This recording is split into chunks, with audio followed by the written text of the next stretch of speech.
Alrighty, we're back and we're live. So next, gentlemen, next on our agenda, we have the topic of brucellosis. And for the people listening on the Zoom, my apologies. We skipped over absenteeism. After we do brucellosis, we'll have a conversation about the absenteeism legislation, more work to do on that, and then we'll pick up from our agenda where we left off. But with that, we have some individuals from the state of Wyoming who want to speak with us about brucellosis. So with that, I'll leave it to you, gentlemen, just to introduce yourself for the record and welcome. Madam Chair, thank you. Steve Truth, the Director of the Wyoming Livestock Board. With me at the table, I have Dr. Hallie Hazel, our state veterinarian, and Doug Miyamoto, Director of the Wyoming Department of Ag. If I may, if it pleases the chair, I would just give a little very brief overview and a little opening statement on the topic. First thing for some of the members of the committee that have probably not heard from us before, the Livestock Board carries a constitutional and statutory mandate to protect the producers of the state from disease. We carry part of that responsibility as helping to protect our producers from marketing restrictions from other states due to the effects of potential reportable diseases in our livestock. So that is an important reason why we have this conversation. I want to tail off of something that Mr. Kielsbach said this morning about one whole community as being the way that we try to look at this at our agency. When we look at Wyoming producers, we're considering Wind River Reservation producers the same. Everybody's a Wyoming producer to us as far as that protection that we try to offer, understanding the jurisdictional hurdles, the sovereign boundaries and the different statuses. But I think it's important to note for the producers on the reservation that in the advent of a potential concerning situation, other state veterinarians or other state regulatory agencies would look at those producers as Wyoming producers and not sovereign in the manner of the restrictions they could possibly impose. That being said, I just want to take a real quick second to give a little background of what that looks like in Wyoming. And in 2004, there was a wonderful economic analysis done, and Director Miyamoto and I were just discussing the parallels between the numbers in that report and today. But at 2004, Wyoming lost our brucellosis-free status in the state. At that time, we were imposed in restrictions in that every animal leaving the state or for change of ownership had to be tested, vaccinated, or spayed against brucellosis. And the economic impact that applies to that on a per head basis, on an industry average dollar basis, is extremely detrimental to a producer, be they from Sundance or be they from Fort Washakie, because those restrictions would be imposed on equally on either of those areas. And so that is one of the reasons that we've continued, and we appreciate the committee's interest in this topic. We've had many conversations over the years. Former state vet, Dr. Logan, is in the room, who done it many more years than I have, in just being able to further this conversation to how do we determine a risk level on the reservation? What do we set up for a mitigation plan if that risk level is concerning? So that's really the overview. Just a couple of quick numbers. Wyoming averages, we're the 24th cattle number in the state, 24th rank. We average between 1.2, 1.45 or 1.5 million cattle, depending on grass years, conditions around the state, people reloading their cow herds. This year, we're about 1.36, real similar to where it was in 1.24. In that period of time, you can guesstimate 70% of that herd is going to be mother cows and heifers coming up in the process. Those are the animals that will be subject to this testing, as any sexually intact female over the age of 12 months. I won't go any farther into the science or the rules. That would be Dr. Hazel's purview, but those are the animals that get tested. So you can ballpark it. I learned a new term today. I can't repeat it all. It's called a swag. and it's a scientific wild guess on some numbers. And so what we would say that in order to, if there were restriction placed on the entire state for under a quarantine status or restrictions from other states, you can look at anywhere from a $5 to $8 per head testing fee for a veterinarian to go brucellosis test cattle that are either changing ownership or crossing the state line. On top of that, you're going to be looking at labor costs for day workers or whoever it's helping the veterinarian do that testing, or the rancher together. You're going to look at the potential loss in production due to shrink in weight in those heifers or the cows, the calves with the cows if you're testing your cows, and you're also going to be looking at potential loss production and injury at chute side, any of a manner of things that can happen in a series of tests like that. So it's something that we maybe hadn't presented to the folks up here too much, but the economic impacts that can affect the state. In 2004, they figured it would be about 330,000 head tested. I think today that would be a little less because they tested bulls in 2004 as well. So you're looking there at that many times, probably about $11.50 a head for that charge. So that's 3.4, almost $3.5 million to the industry. If you're a 100 cow producer, that's going to be that times your 100, and that's probably your margin. So those are the kind of effects that this disease and the potential restrictions that come of damage done to the industry or individual producer that we're concerned with. And that's the thing that we would like to be able to cooperate with the folks on the reservation to make sure that we can do the same kind of things we do with other folks out there to help mitigate or work through those processes. That would be my overview, Madam Chair. If you have any questions for me now or later, that'd be great. And I think Dr. Hazel will have some scientific notes, a little more about the disease. Okay, let's pause for a second. Questions for Director True? Seeing none, welcome, Ms. Hazel, if you want to address the committee and provide any information. Thank you, Madam Chair. And Ms. Hazel, you're our new state veterinarian.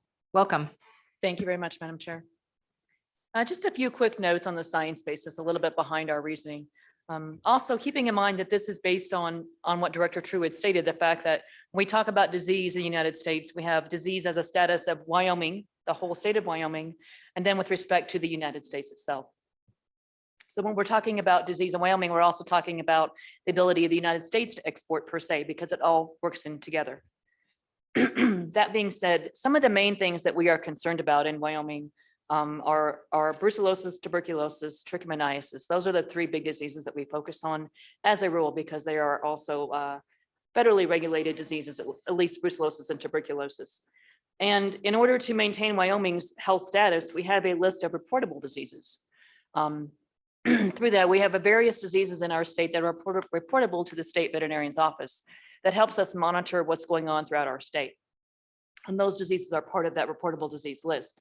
But going back to those three diseases, brucellosis, as Director True had mentioned, is a disease that is spread through the reproductive tract, through aborted fetuses, aerosol contact, and can be a zoonotic disease. In other words, transmissible to humans through from livestock. And in Wyoming, we are unique in that we do have a wildlife reservoir for brucellosis. And we have cattle that are exposed to wildlife during a high-risk period. Their chances of getting brucellosis are much, much higher. And we know that does occur in Wyoming because of our uniqueness regarding our wildlife. On tuberculosis, that's one that we don't necessarily see as much in Wyoming, but it is a federally regulated disease, which there are programs for. And we do test our rodeo cattle, incoming rodeo cattle, for tuberculosis. That's probably one of our primary concerns. But it is a federally regulated disease, and it's spread through respiratory particles. Also a zoonotic disease, and also can go from human to cattle and cattle to human. It can go back and forth. Then the other one that we're concerned about in Wyoming that is not a federally regulated disease is trichomoniasis. And that is also a reproductive disease. There is, like I said, there's not a federal program for that disease, but it can cause tremendous reproductive loss in our cattle herds. And we have a state program for that disease, and that does require testing, and there is not a treatment for it. And when it spreads, it is not good for our cattle herds. But we do have a quarantine program for a testing program for that disease and a quarantine per se. But based on that, two of the diseases I mentioned are brucellosis and tuberculosis, and they do have, we both the state and government have programs that relate to those that also involve indemnity. And whenever we have these diseases, we typically will quarantine a herd and then also apply some indemnity funds depending on the situation. In order to receive those indemnity funds, though, you do have to complete a quarantine protocol, a biosecurity protocol, an affected herd plan. There are regulations that come into play for those diseases that allow you to receive the indemnity for those diseases.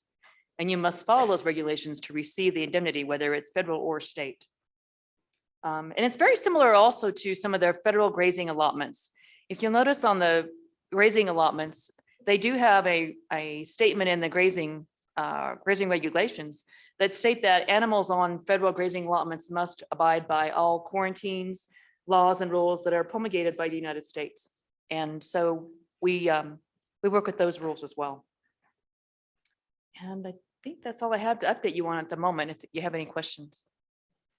Questions? Mr. Co-Chair?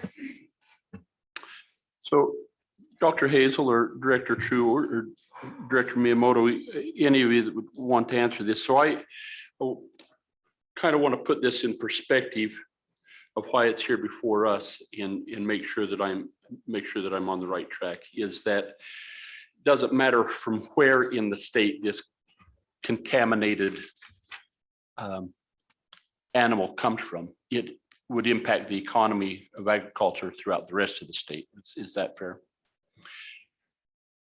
Okay, and so for those in, this is Yes, Mr. Chairman, yes. Yes, thanks. I understand that. And so the kind of what we've run into here is when we get, Madam Chairman, similar to the conversation we've had thus far today, is we have this jurisdictional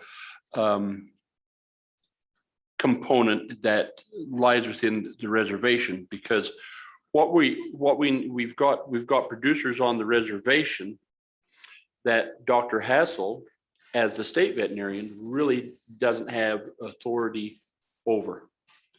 And so when we talk about these programs to prevent the spread of brucellosis, we kind of run into this. Well, then how do we do that? Does the tribe want to do it or does not? And one of the outlying questions is there a problem with brucellosis on the reservation, which comes to this, you use the term of a wildlife reservoir, which is how our domestic livestock, our cattle, would receive this. And so to try and figure out if we actually have a brucellosis problem within the wildlife there, that's a program that would be administered by the tribe through their Fish and Game, Fish and Wildlife, and that program is available to the tribes. But then they could ascertain if indeed there is a problem for potential transmittal to the livestock. Is that correct? Ms. Hazel? Madam Chair, thank you. Yes, that is correct. They would work through that program with U.S. Fish and Wildlife, Wyoming Game and Fish together to determine the risk that exists. And so right now, there's some suggestion that there is some brucellosis carrying elk out there, but to the magnitude we think is probably a fair thought that additional testing is warranted. However, that's outside your scope. Your scope is with the producers. And so if we have a problem, we have these indemnity funds, we have these programs within our statutes that if we identify a herd that has brucellosis, then Dr. Hassel can come in, work with that producer, and in the rest of the state, they're eligible to these programs, but because of this unique situation with the tribes, producers on the reservation aren't, correct? Okay, and so then there are some requirements, and this is another question, there are some requirements for producers on the reservation that are imposed by the Bureau of Indian Affairs. So if you have a BIA lease, they say that you have to comply with all state requirements for testing, da, da, da, da, da, da. So if I'm a cattle producer and I have a BIA lease, then I'm going to have to comply just like anybody else in the state. However, if I'm not, if I just on my own land producing, I'm not required by this. And so then there's nothing that puts me under the jurisdiction of Dr. Hassel. Is that correct? Ms. Hazel? Yes, that is correct. So then, Madam Mr. Chairman, Chairman. follow up? So then, Madam Chairman, what we end up doing is saying, then how can we've looked at, do we do an MOU? Do we designate? How do we get this done? And what we think is a reasonable response to that is to say to all producers on the reservation throughout the state, that if you're willing to comply with the direction of the state veterinarian on any contagious or infectious disease, so tuberculosis, trick, brucellosis, then you would be eligible for these programs. And if they sign off on that, then they would be eligible for those, and we would be also in taking a step in the right direction to allow oversight and protection of the cattle industry in the state. Is that fair? Ms. Hazel? Thank you, Madam Chair. Yes, that is correct. Madam Chairman, if I could. Mr. add True? just two points.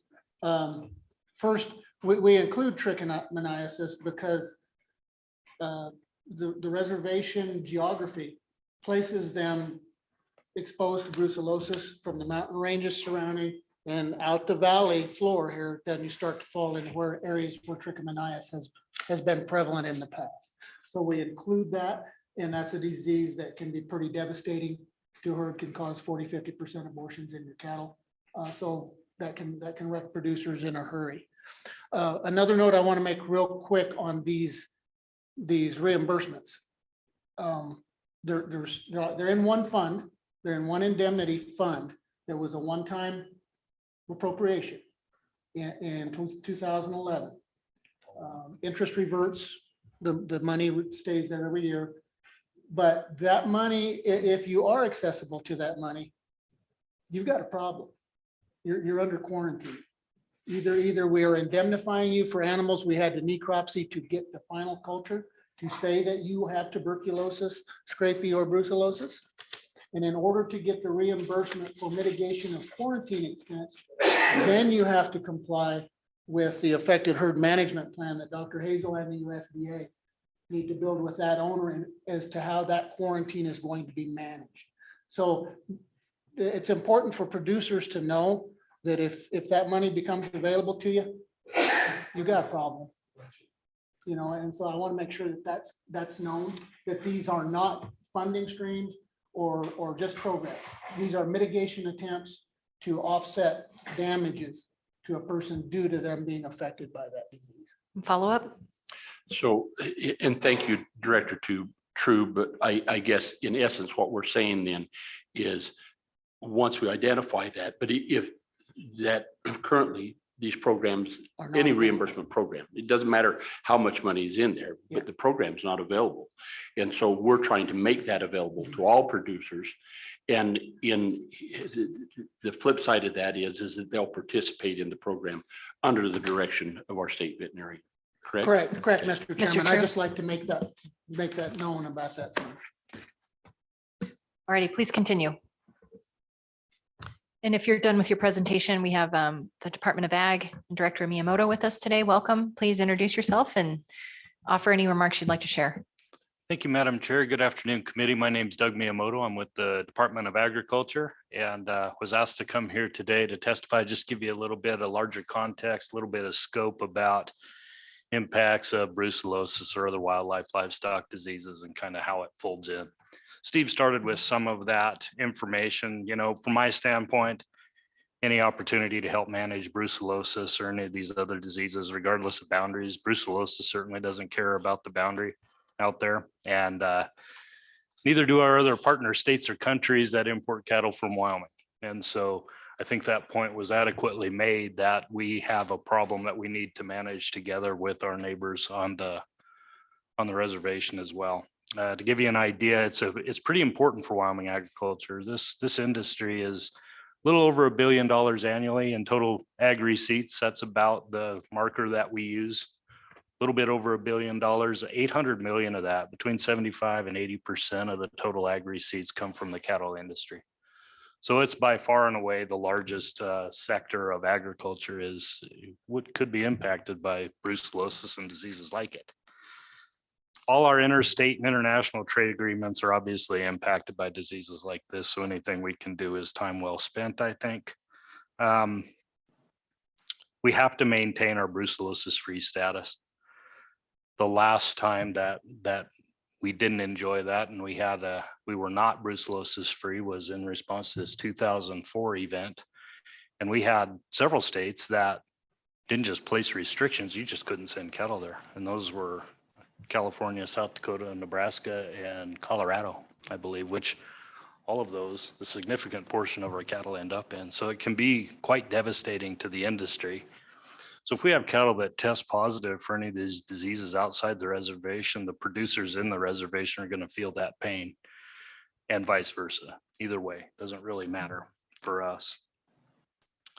Through many years of dealing with this disease, trying to get a handle on brucellosis in the greater Yellowstone area, I think we've finally come to the realization that it's a question of management and trying to do the best job we can in the herd plans that the state veterinarian can help producers right is probably our first line of defense, and trying to maintain some degree of separation between elk patrician areas in the springtime and domestic cattle is one of those strategies. And then the other one has to be as much brucellosis surveillance testing as we can get done. That gives our trading partners some degree of confidence that we have a handle on this and can handle it ourselves.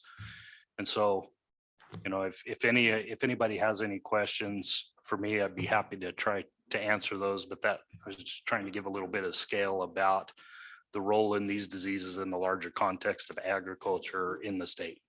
Thank you. Questions for Director Miyamoto? Seeing none. Thank you, Director. Madam Chairman, Director can I True? add just one more historical piece of context that with a positive spin is we had an area of concern. Bighorn and Sheridan and Johnson counties was established in 2011 due to positive elk tests in hunt areas. Over the time of management of the livestock board and voluntary testing, well, we did have restrictions from Montana, South Dakota, and North Dakota requiring testing of animals being imported into those states. Over the time of our testing and Game and Fish's hunter sample testing, we went for several years with no positive tests. We were able to shrink that area of concern to 3 hunt areas. Finally, we repealed those upon those 3 states releasing their restrictions due to Wyoming's mitigation efforts. So that's a little positive of how this can work. We don't know at this point the seroprevalence of elk on the reservation. I think that's something we need to know. But on the other hand, as Mr. Co-Chair said, that's not our game in the elk, but I think it's only prudent for us to have a plan or plans for those producers in the event that prevalence is an issue. Any further questions or comments? Thank you so much. Next on our agenda, we also have individuals from the Shoshone and Arapaho Fish and Game, U.S. Fish and Wildlife Service, and some others. If you're in this room, I just can't quite see with the sunlight. But I think we'll just go ahead and stand up if you're next in order to testify on this topic. And then if these individuals don't mind hanging out in case we have additional questions as we move along, that would be great. Okay, and they're all online? We have somebody online. Perfect. So we'll proceed. Alyssa, who do we have on the Zoom? So we have Art Lawson, Hank Edwards, and Scott Edberg, and Patrick Nilika. Perfect. Thank you. We'll start with Mr. Lawson. I think is first on our agenda.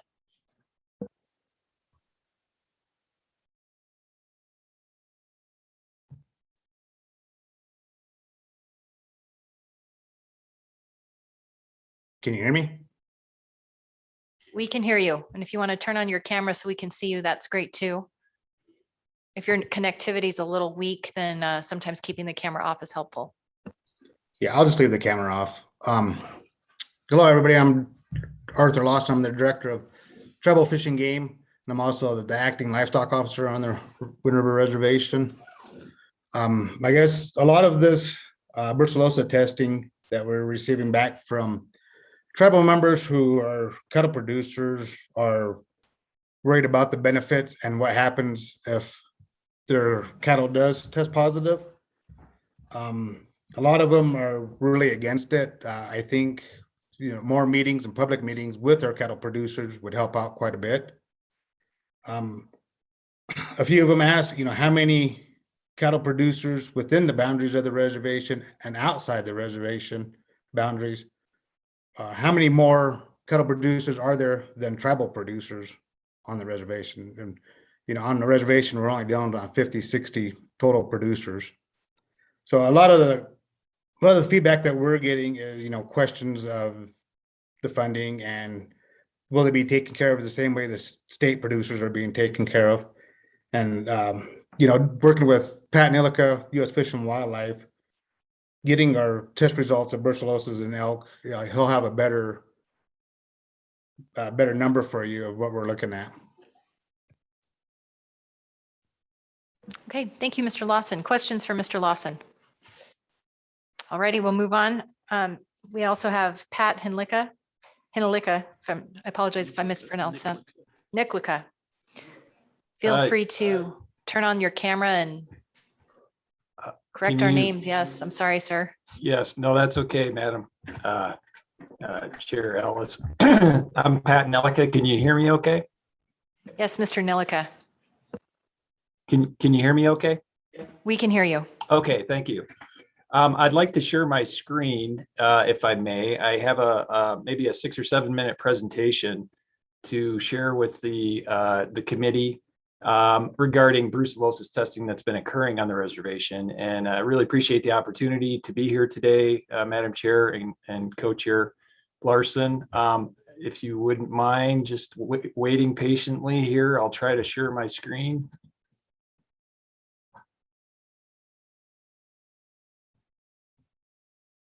And can you let me know when you see that? We can see it. Thank you. Okay, great. So again, my name's Pat Nelica. I work as a project leader and wildlife biologist with the U.S. Fish and Wildlife Service in Lander, and a portion of our office assists the two tribes on Wind River with all things fish and wildlife related, including elk management, and of course, in recent years, with some brucellosis sampling. It's been a long and productive relationship with the tribes, and we're really fortunate to be able to work with them on their incredible landscape with all their amazing fish and wildlife resources. So as I mentioned, we started testing, and when I say we, that's Tribal Fish and Game, our office, Wyoming Game and Fish, Wildlife Health Lab has been extremely supportive. So there's a lot of folks that have been involved in this. It began in 2018, and the reason was because we were collaring elk on the reservation here to look at migration primarily. And as a result, we had animals in hand, we drew blood samples, and we tested these animals. As I mentioned, the migration study wasn't just about elk, it's also about mule deer. And there are a number of folks that are involved in this, and it's been very collaborative and very successful. In particular, the tribal councils, the Shoshone and Arapaho Fish and Game, the Wildlife Migration Initiative out of the University of Wyoming, and then a number of other funders as well. Just to give folks a little perspective, so these are some images from Wind River that show winter range of elk on Wind River, and it's really an incredible place. Wind River is blessed with a lot of intact habitat, especially winter and summer range for ungulates. And as a result, there isn't the need for feed grounds like you have in other places around the state, which can obviously be an issue with brucellosis in terms of concentrating the disease and so on. The winter range is, sagebrush steppe type habitat, grasslands, and so on. And again, it's really extensive, and that allows elk, and there are a lot of elk on the reservation, over 10,000 wintering elk, to spread out and typically to be remote and away from livestock in the wintertime and in the spring. But there are some examples, in particular around Crowheart, where there is some relatively close interaction between wintering elk, spring elk, and livestock. And also summer range is very extensive. You can see this high alpine country here and montane here as well. It's just a great place for elk. A little background on elk, on brucellosis in elk. As many know, it was first introduced to elk from livestock around the Civil War era. It's first detected in elk in 1930. Cow elk normally abort their first calf about 60% of the time. It's not population limiting in elk.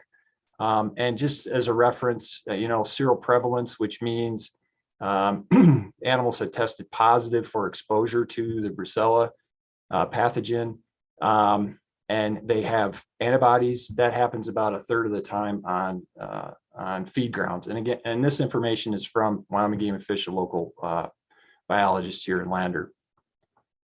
So to get into the nuts and bolts of things here on the Wind River Reservation, so this table just shows the sampling results that we've been able to acquire over the last 3 years.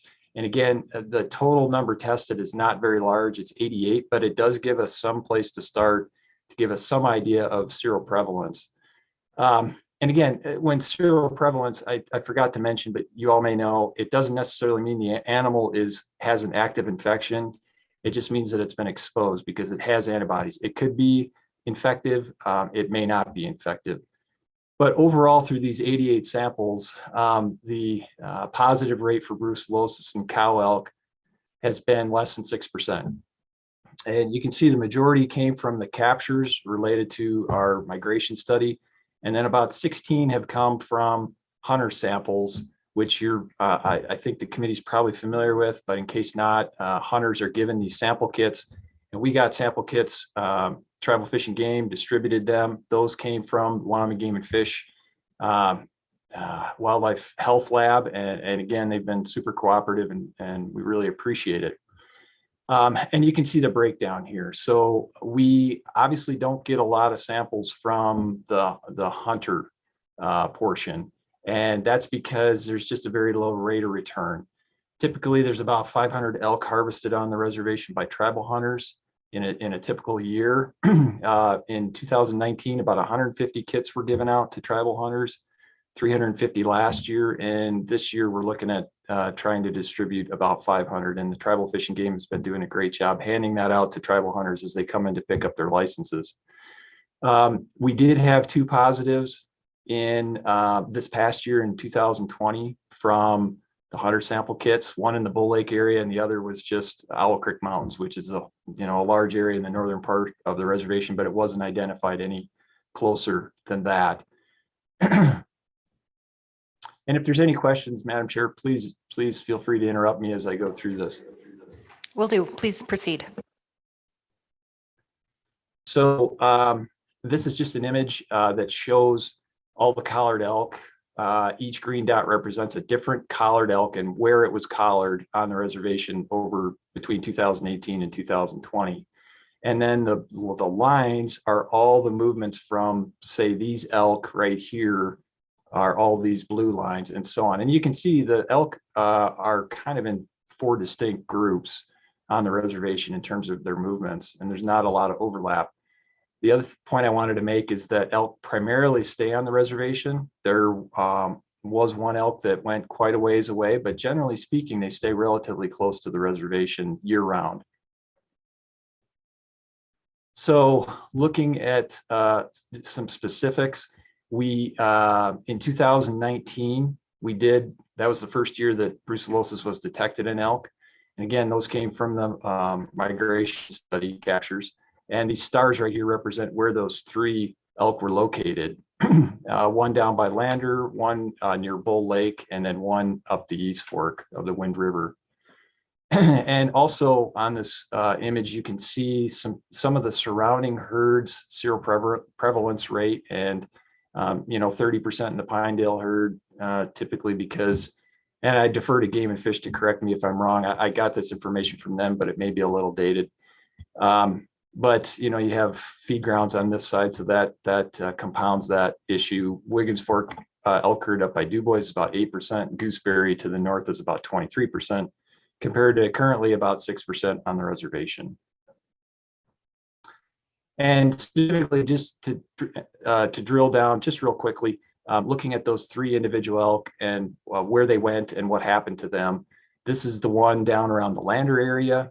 Here's Ray Lake, and Fort Washake's right up here. You can see her movements. She was collared down in this area in March, and then subsequently was harvested by a tribal hunter in this area later that fall. And then the one around the Bull Lake area, she was collared down in this area. And you can see, this is obviously cattle concentration in the wintertime around the Crowheart area and spring. There's calving that's occurring.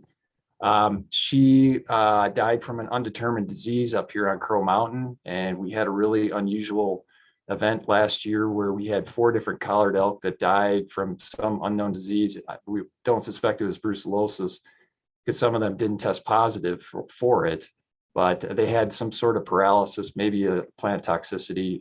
It was undetermined, but anyway, she passed. The one point I did want to make is that she, at least from our radio collar data, and these points represent 1 point a day, she did not get close to any of the ag producers over here, although there were some elk without collars in them, in their groups, that were relatively close to some of these areas where cattle were at. And then the last one, this one's up by the East Fork, and she was collared in this area, and then her collar died about a year later, so her fate's undetermined. And so with that, Madam Chair, we don't have any additional funding for any more hands-on capture related to the migration study. The Tribal Fish and Game and our office and Game and Fish Tribal Fish and Game will be distributing these sample kits this fall. Again, I mentioned the low rate of return, but on a positive note, we did have a much higher return, 11 out of the 12 that have come from the reservation over the years. We got 11 last year, and that was because there was a incentivized with a raffle that Game and Fish was doing, and that certainly helped raise interest in returning these sample kits. And with that, and again, greatly appreciate the assistance from the Game and Fish and Hank Edwards in particular. And with that, I can take any questions, Madam Chair. Thank you for your presentations. Questions? Okay, seeing none, thank you. We have next on our agenda, Hank Edwards. Hank, are you on the Zoom? I am, Madam Chair. Welcome. Thank you. I really don't have anything to present, Madam Chair. I am here.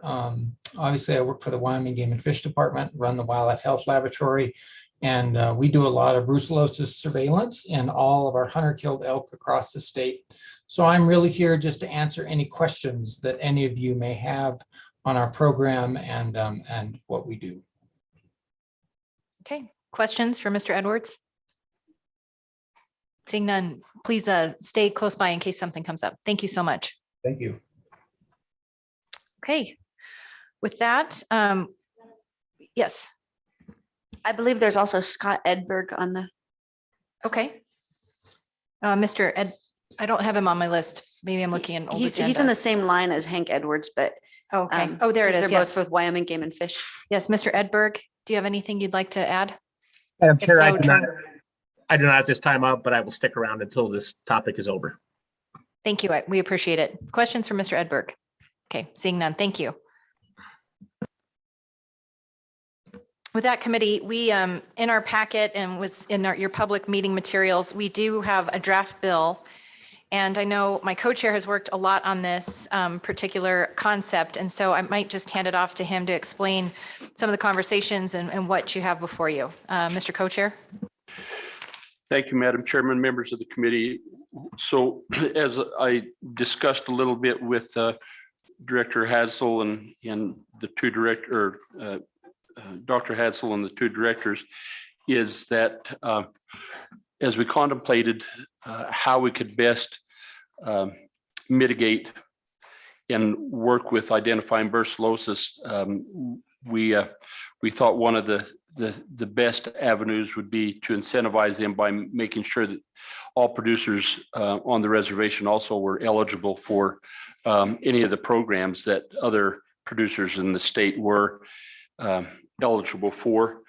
And I think, Madam Chairman, what I'd like to do is to ask our LSO staff, if Heather, if she could come walk us through the bill.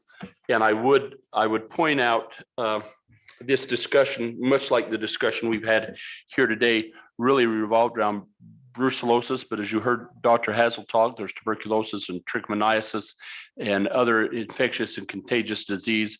And so you'll find that you've got a proposed amendment, because we're going to, rather than just making the programs available that revolve around brucellosis, it would be around any of those diseases that might be available. So just in context for what we're trying to do.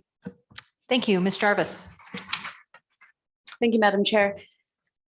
And just to confirm, Mr. Co-Chairman, go ahead and read I should go ahead and read the amendment in place when I get to those places? Okay. So this bill drafted in front of you is 22 LSO-0101, working draft 5.5, excuse me. And the first amendment, we start right off with an amendment actually to change even just the catch title to contagious disease containment - tribal inclusion. And then down in the title of the bill, specifying participation in, and here would be another change, contagious and infectious disease testing and containment programs and reimbursements by the Eastern Shoshone and Northern Arapaho tribes. And then the other thing that this does that's called out in the title is expanding the governor's authority to negotiate on brucellosis containment. So what this bill does, it inserts into existing law for the contagious and infectious diseases section that is in Title 11, and Title 11 is focusing on the agriculture statutes for the state of Wyoming.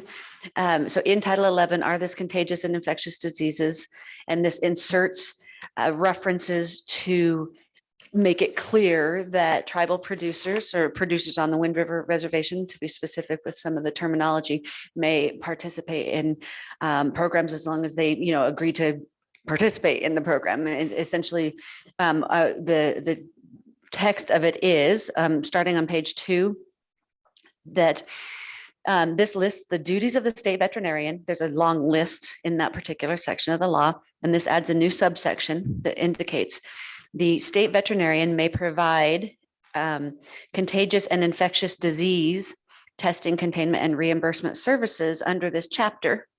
This chapter being the entire infectious disease chapter of the agricultural statutes, to any livestock producer in Wyoming, including on the Wind River Indian Reservation, who agrees in writing to comply with the applicable program requirements and any orders or regulations issued pursuant to the testing results or program requirements. And then it goes on to say that services on the Wind River Indian Reservation under this subsection may be provided pursuant to a cooperative agreement entered into by the Wyoming Livestock Board in consultation with the state veterinarian and the Eastern Shoshone tribe, the Northern Arapaho tribe, both tribes, or the intertribal council of the two tribes. And what that is allowing for, the first half of the subsection allows for any producer entering into an agreement with the state veterinarian saying, yeah, I'll participate, test my, run the program like you would. And so, because I want my livestock part of the mitigation efforts. And the second half, the second sentence says, if there are any overarching cooperative agreements, whether it's with just one tribe or either tribe, then the overarching agreement could then apply to all producers on the reservation. So that then the next section is inserted. It's on actually at the bottom of your amendment. And it inserts the same language that we're going to look at for both this and on page 3, just into different sections. On your amendment, you'll notice that in inserting 11-19-214, that section of law is the section of disposition of diseased livestock, and it just says all livestock animals in Wyoming. And then it inserts, including those belonging to a producer on the Wind River Reservation who receives services pursuant to the subsection that we just read, found to be affected with or exposed to tuberculosis, may be disposed in according to the way the program works. And so that would be inserted here on page 2. And then that same language, just to jump ahead, is also on page 3, where it says all cattle or domestic bison in Wyoming. Because see, that was livestock animals, and tuberculosis is the part that's inserted into -214, and inserted into -406 regards all cattle or domestic bison in Wyoming, including those belonging to a producer on the Wind River Indian Reservation who receives services pursuant to the subsection that we read in length. And then the only part that we had not yet read was at the bottom of page 2 and the top of page 3, and that's where we inserted in the a subsection that says that to preserve the brucellosis-free status of the state, the governor shall enter into negotiations with any relevant parties, including appropriate federal agencies. And then this bill inserts and tribes of the region on steps necessary to ensure brucellosis is not passed from wildlife to livestock. So that little section on the bottom of page 2 and top of page 3 is because it was in this section of the law, but it focuses on the governor rather than the state veterinarian's duties. And then that is the extent of this bill. Questions for Ms. Jarvis? Seeing none. Thank you, Heather. Alrighty, with that, how about we open up the discussion for public comment? And you're welcome to address brucellosis or the legislation in particular. Is there anyone in the audience that would like to speak? We have Dr. Logan in the governor's office. We'll start there and then we'll go over to, we'll start there with these 2 individuals, Ms. Solai. And then LSO, is there anyone online that wants to testify that's been admitted or signed up? Not that I know of, Madam Chair. Okay, thank you. Ms. Solai. I will be quick, Madam Chair. Thank you, Emily Solai, Special Counsel to Governor Gordon. I just want to voice our office's support for this bill, provide some background from where it came. This idea came out of a meeting between the Livestock Board, our office, the state veterinarian at that time, Jim Logan, and each of the tribal business councils, talking about disease management among livestock across the state, given that where there is disease in one herd, it could affect all producers across the state. During that meeting, Councilman Fasthorse asked the question of, hey, are these accounts that support other livestock producers in the state in their management of disease available to producers on the Wind River Reservation? We looked into it and we were surprised to find that the answer was no. And so this bill fixes that. Our office thinks it's a very common sense way to make sure that support for disease management is available on the Wind River Reservation. There's no reason that it shouldn't be. And it achieves the equity that I think we're all working towards. So thank you. Thank you. Questions for Ms. Solai? Seeing none. Alrighty, and then sir, Dr. Logan, sorry, you've got a glare behind you. I can't quite see you. Welcome.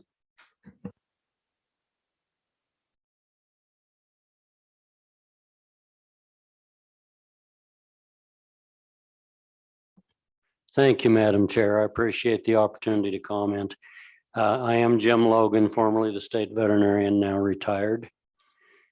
This has been a long time coming, and I think it's very important that we develop some legislation to include the tribes to be able to be afforded the opportunity to receive indemnity payments and the things that Director True and Dr. Hazel had discussed earlier. But in listening to the reading of the bill, I do have a couple of concerns that I think it's necessary to bring out. And you heard Director True and Dr. Hazel talk about our brucellosis-free status. Our free status could be jeopardized by a case of brucellosis, a case or cases of brucellosis anywhere in the state, including on the reservation. And if we lose our free status, the depiction of the impacts on the economic viability of the cattle industry in Wyoming were very accurate by Director True and Director Miyamoto. One thing that I don't see in this bill as written, and it concerns me. Again, I don't think it's a deal breaker, but I think it needs to be addressed.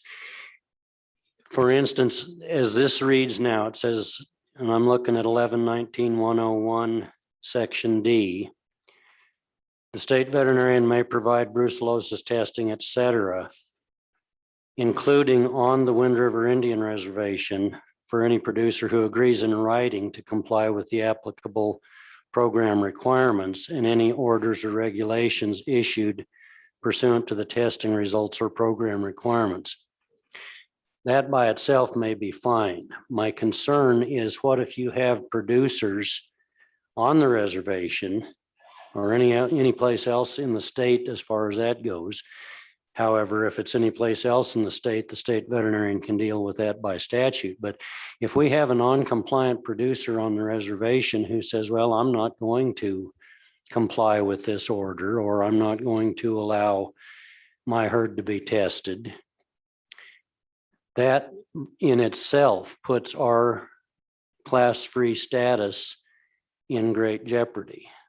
And especially if there is more than one producer who does that. Under the current federal UMNR and CFR, if a state finds more than one case of brucellosis within its boundaries, which at least in my opinion includes the reservation, if we find more than one case within a 2-year time period within the boundaries of Wyoming, we lose our brucellosis class-free status. I would certainly hope that we wouldn't have reservation producers or tribal councils who would not allow the state to come in and clean up herds or a herd if one was found. But if that was the case, if we had people who would not cooperate and we lost our brucellosis class-free status, that's not going to just affect the remainder of Wyoming. It's going to affect everybody that produces cattle on the reservation as well. And I don't see a major problem with this as written, except that it does not address that. And where you're saying in this bill that the producer has to agree in writing to comply, you might have 1 out of 100 that agrees, or you might have 1 out of 100 that doesn't agree. But at any rate, if anybody doesn't agree to comply, the impact on our class-free status federally is going to be a problem. And the other part of the problem that Steve True correctly brought out is that other states don't have to follow just the federal requirements when they decide if whether or not they're going to allow Wyoming or Montana or Idaho, who are on the same playing field with brucellosis reservoirs. The other states can require a test, or they can just flat out not allow importation of cattle coming from a brucellosis less than class-free state. So I think you need to be very careful with this. Mr. Co-Chairman. Thank you, Dr. Logan. That's the challenge that we currently live in, right? Because there's no requirement for producers on the reservation to comply with that. Madam Chairman. Mr. Logan. Yes, thank you. And Mr. Co-Chair, that is correct. And I should say, in the past, over the last 25 years, we've had situations with brucellosis tracebacks from slaughter primarily, but also in a couple of cases, some situations where there were potential contacts with other affected herds in the state.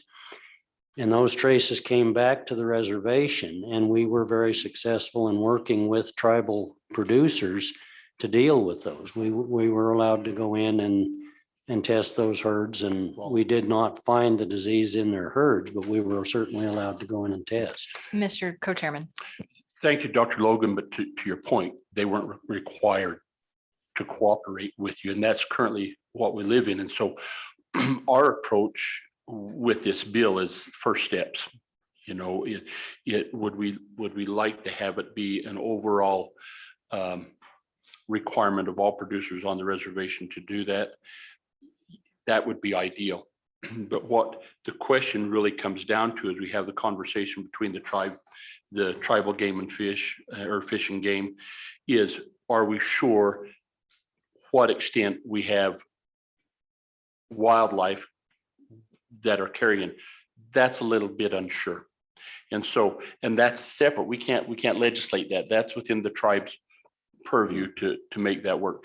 And so what we're trying to do is incentivize producer cooperation in the program to alleviate the concern that you have, and in doing so, make them eligible for the programs, reimbursement programs, and do that. And then if you recall, Mrs. Jarvis points out that we also have in there that we can have a cooperative agreement with the tribes. This allows that to take place, and if and when we get to that point, then that would make it be a requirement for all producers on the reservation, not just by individual producer by individual producer. So we're trying to take this a step at a time, realizing that there's still a potential, but no greater than the potential we currently live in. Okay. Any other comments, Dr. Logan? Madam Chair, thank you, and I appreciate that clarification. I just think it's very important to clarify and specify some of those types of things. I applaud you for bringing the bill. And as I said, it's something that's been a long time coming, and it's definitely needed. And again, as Director True said, we don't want this problem in Wyoming, regardless of where it is. We just want to make sure we can deal with it. Thank you. Thank you. Any other questions for Dr. Logan? Thank you so much. Okay, we had two other individuals. If you wanted to come up at this time and offer your remarks.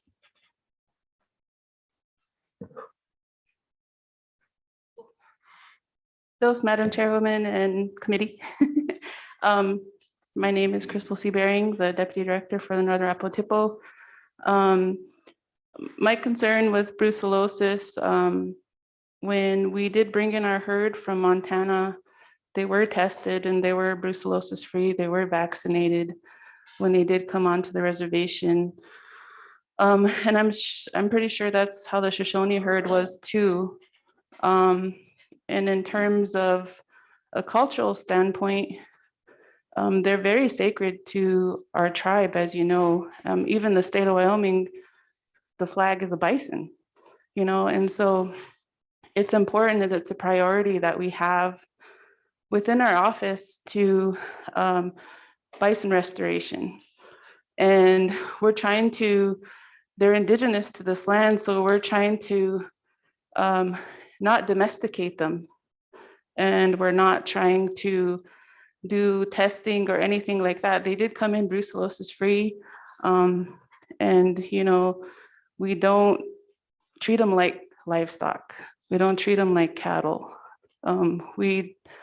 They're our relatives, and they're very sacred. And even at the herd site out there, you know, we consider that a sacred site because it's a way for us to revitalize our culture, because the buffalo was eradicated and we had to adapt with a lot of our ceremonies where we did have bison in there, but because over the past century, we weren't able to do that.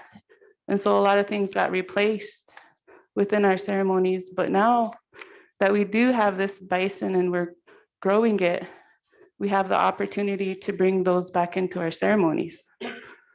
And so from a cultural standpoint, it's very important that we keep them as pure as we can. And that's my concern.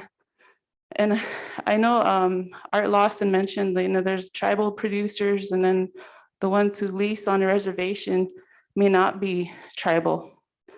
And what's the numbers there? And, you know, he mentioned that a lot of the tribal producers don't want testing, which I agree with. You know, the cattle, when it was introduced to the reservation, you know, all of our families got cattle, and a lot of them start raising cattle at that time. And that was the way to survive. And so there's still a lot of families out there who do take care of cattle, and, you know, and they have all that knowledge that they take care of them, and they release them out into, you know, the mountains. And I think it's I'm confident in them and their knowledge that they can take care of their cattle. As far as the non-Indians who come out and lease on the cattle, if they have concerns, you know, they don't have to lease on a reservation. They can go lease somewhere else if they don't want to be, you know, if they want to be tested or whatever, or if that's a requirement. But I just don't agree with this bill. I'm against it because to me, it feels like it's threatening our sovereignty and our sovereignty to practice our culture and to bring back our bison.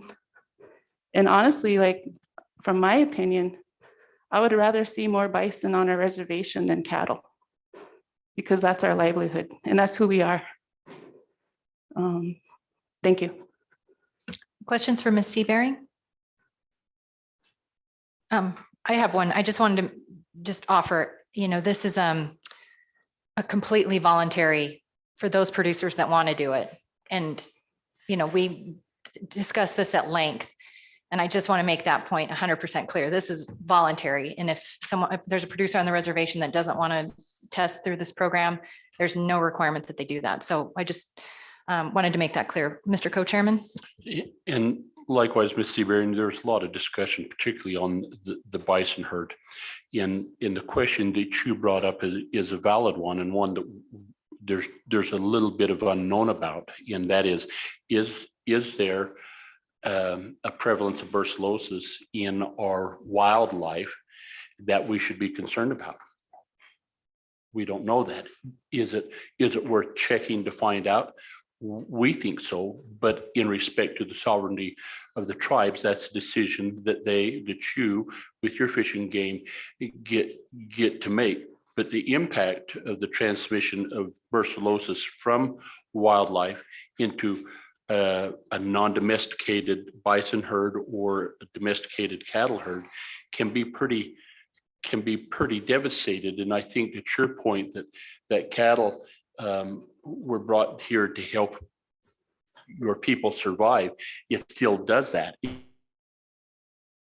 Great revenue on day to day, but if they're not able to sell them because other states won't accept them, that becomes really problematic. So we're trying to work within the bounds of respect for the sovereignty of the tribes, make it a voluntary program, and yet help put into place protections for the livestock industry as a whole, including those producers, tribal and non-tribal as well. And I think Additional comments, Ms. Seabearing? Madam Chairman or Chairwoman, sorry. Yeah, I understand that, but the whole point of bringing our bison here was to help our people. And it was to kind of change the dietary, you know, food sovereignty to bring, instead of beef into our school system, it would be bison, because, you know, it's a lot leaner. And families would be able to eat that again and to use, you know, parts of the buffalo. I think that I understand what you're saying, and but from a cultural standpoint, like, I think if they have a choice to decide, that's fine, but I don't know why it needs to be a bill. Why a bill needs to be put in place for that is, as if it's an option. Mr. Co-Chairman? What we're really trying to do in the bill is so that those that, and it come from really from Councilman Fast Horses wanting to know if the programs that were available to the rest of the producers around the state were available to interim producers. And it wasn't. And so we're trying to do that because that's in statute. And so there's some qualifications. And so that's why we have to put it in statute, because the other was, and then we had to put the qualifiers that to define how they qualify. Okay. Okay. All right. Any other questions? Thank you. Any questions for Ms. Seabearing? Thank you for being with us today. All right. Thank you. And we have another individual. And I apologize, sir, I didn't catch your name the last time, so. My name is Randy Means, Randy Means, welcome back. and my question is on the science a little. I've seen the infection rate on the reservation for elk, but what's the infection rate for the state for elk? I think my co-chair might have had that information somewhere in the materials, or maybe we heard it today. Yeah, thank you, Madam Chairman. And I'm going to go, I'm looking at a dog, but the Fish and Wildlife guy that was on here, he pointed out that we had like, I want to say 5% that we knew of on the reservation, 30% over in Sublette County, about 8% up the Wiggins Fork, and then 23% up there around Gooseberry, which is kind of, They left out Cody though. There are cattle on near Cody, so I was wondering about the whole state. So in I think general. that kind of covers that, Madam Chairman, sorry, kind of covers that Gooseberry country. Okay, all right, all right, That big all right. My question is the infection rate for elk rising? The infection rate for elk rising? Is the infection? Yeah, rate are for- the elks getting more infected per year? So are we seeing an increase? Yeah, that's my question, yes. Mr. True? Mr. Chairman, without stepping on, I think if you've got Game and Fish on the line still, that would be a proper answer for them, Oh, okay. rather than us. I'm sorry. If I could, one comment on your previous speaker. I think the bison and domestic cattle, that's always in there because of the domestic bison herds that are around the state that have to be tested. We really appreciated what the tribes did testing in the bison that you have. And our concern is the threat, that the potential, as co-chair said, the threat from the potential repository of the disease in the elk. And the bison are easily infected. If you go up into the Teton County, up into Yellowstone Park, it's a high prevalence. So our concern is more for your bison and their exposure to the disease. So. And then we'll do the individual, I'm going to get his name wrong again. Mr. Nilick, are you still online? And then typically this is a time where you get to express some thoughts and concerns. We don't normally field questions this way, so we're a little off our game. Thank you, Madam Chair. Yes, looking at the data, again, it's relatively limited. We've only gotten 88 samples over the last 3 years, but it is some indication. It's hard to get trend with that few in numbers of samples. So it's at least on the reservation, it's hard to say whether it's increasing, decreasing, that sort of thing. I would defer to Hank Edwards, maybe to give a larger statewide perspective, and he would have information on areas that I don't. So, Hank, would you answer that as well?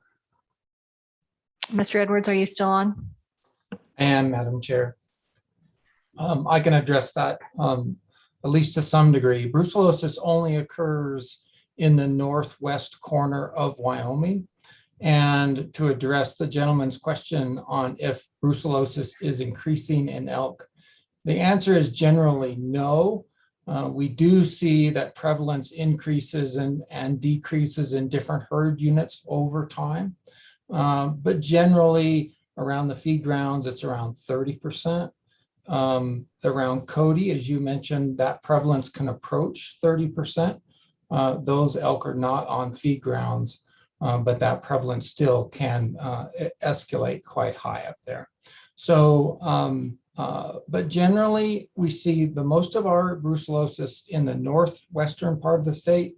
As you move closer towards the southern part of the state, southwestern part, the prevalence drops to less than about 5%.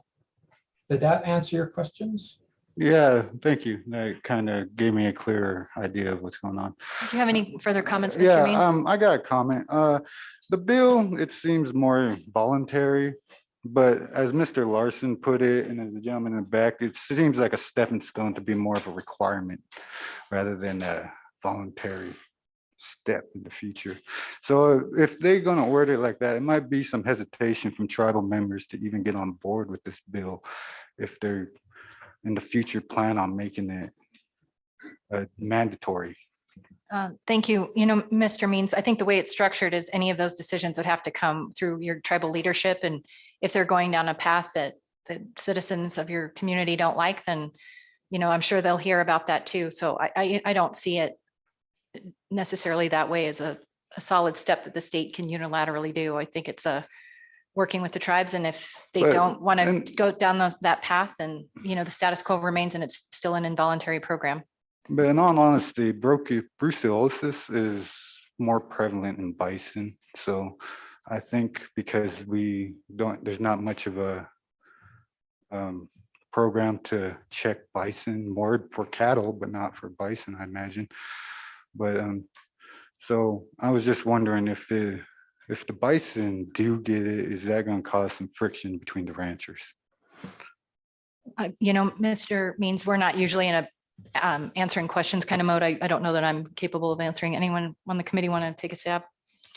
Because I don't know, this whole brucellosis thing is rather new to me. I don't know nothing about it. So I'm just wondering about like what kind of impacts would this bill do to like obviously it's for the cattle, but for the bison, you know what I mean? Like is the veterinarian going to come up to the bison cattle and try to shrink a bison to test its blood or something? So Mr. Means, usually how this works is, you know, we take testimony from people who are experts and are working on these concepts. Yeah, I'm And then it's sorry. our job to ask questions. And so we're kind of reversing that. Oh, I'm sorry. a little bit. This is my first meeting, so. Sure. No, I appreciate I that. apologize on that one. All right, thank you. Then. Mr. Larson, I think, do you have a question? So thank you, Madam Chairman. So the bottom line is we get concerned wherever we see brucellosis. It doesn't matter if it's in elk or bison or cattle because of the impact it could have on all of them for abortion and for and particularly in the domestic bison or cattle herds with the impact it would have on their capacity to sell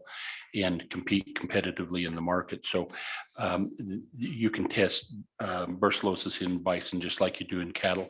There again, this bill makes that a voluntary.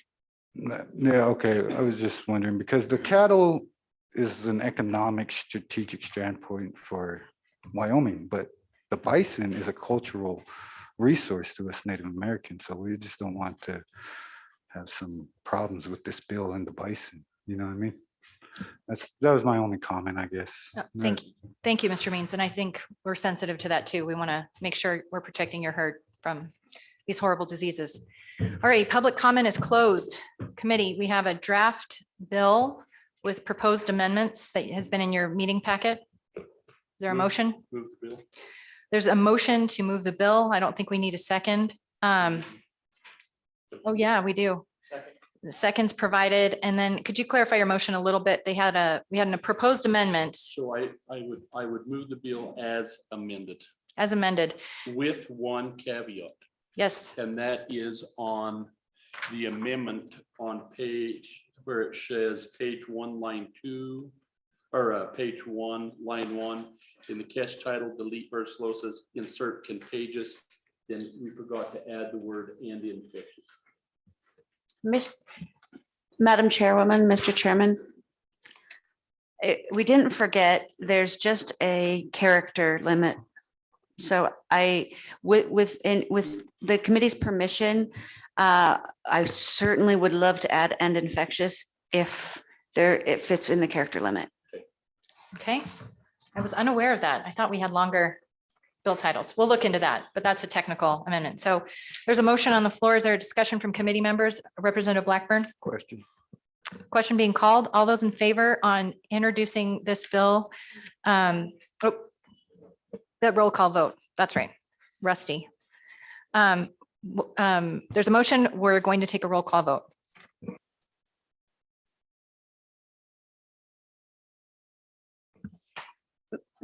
Madam Chair, this is a Oh, vote. let's pause. I think there's some confusion. The motion was the bill as amended. Representative Blackburn had an additional amendment he wanted to offer. Thank you, Madam Chair. On page 3, line 1, after region, I'd like to put an S there and adjacent to one. Okay. So the concept is that this is the authority the governor has to negotiate with other relevant parties, including federal agencies and tribes of the regions adjacent to Wyoming on steps necessary to ensure brucellosis. That's how the amendment would read. That's correct. Is any discussion on that proposed amendment? Seeing none, all those in favor say aye. Aye. All those opposed say no. The amendment's passed. We're back on the bill as amended. Question on the bill. Question on the bill being called. We'll do a roll call vote.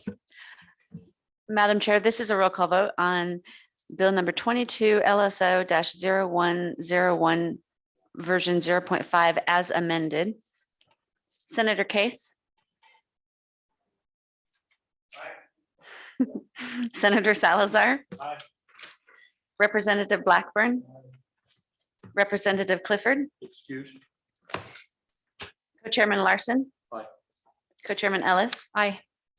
Madam Chairman, that bill passes as a committee bill to be, or as a bill to be sponsored by this committee. Thank you, Madam Chair. We can have a further conversation, with my co-chair, but I'd almost recommend that start as a House bill would be my guess.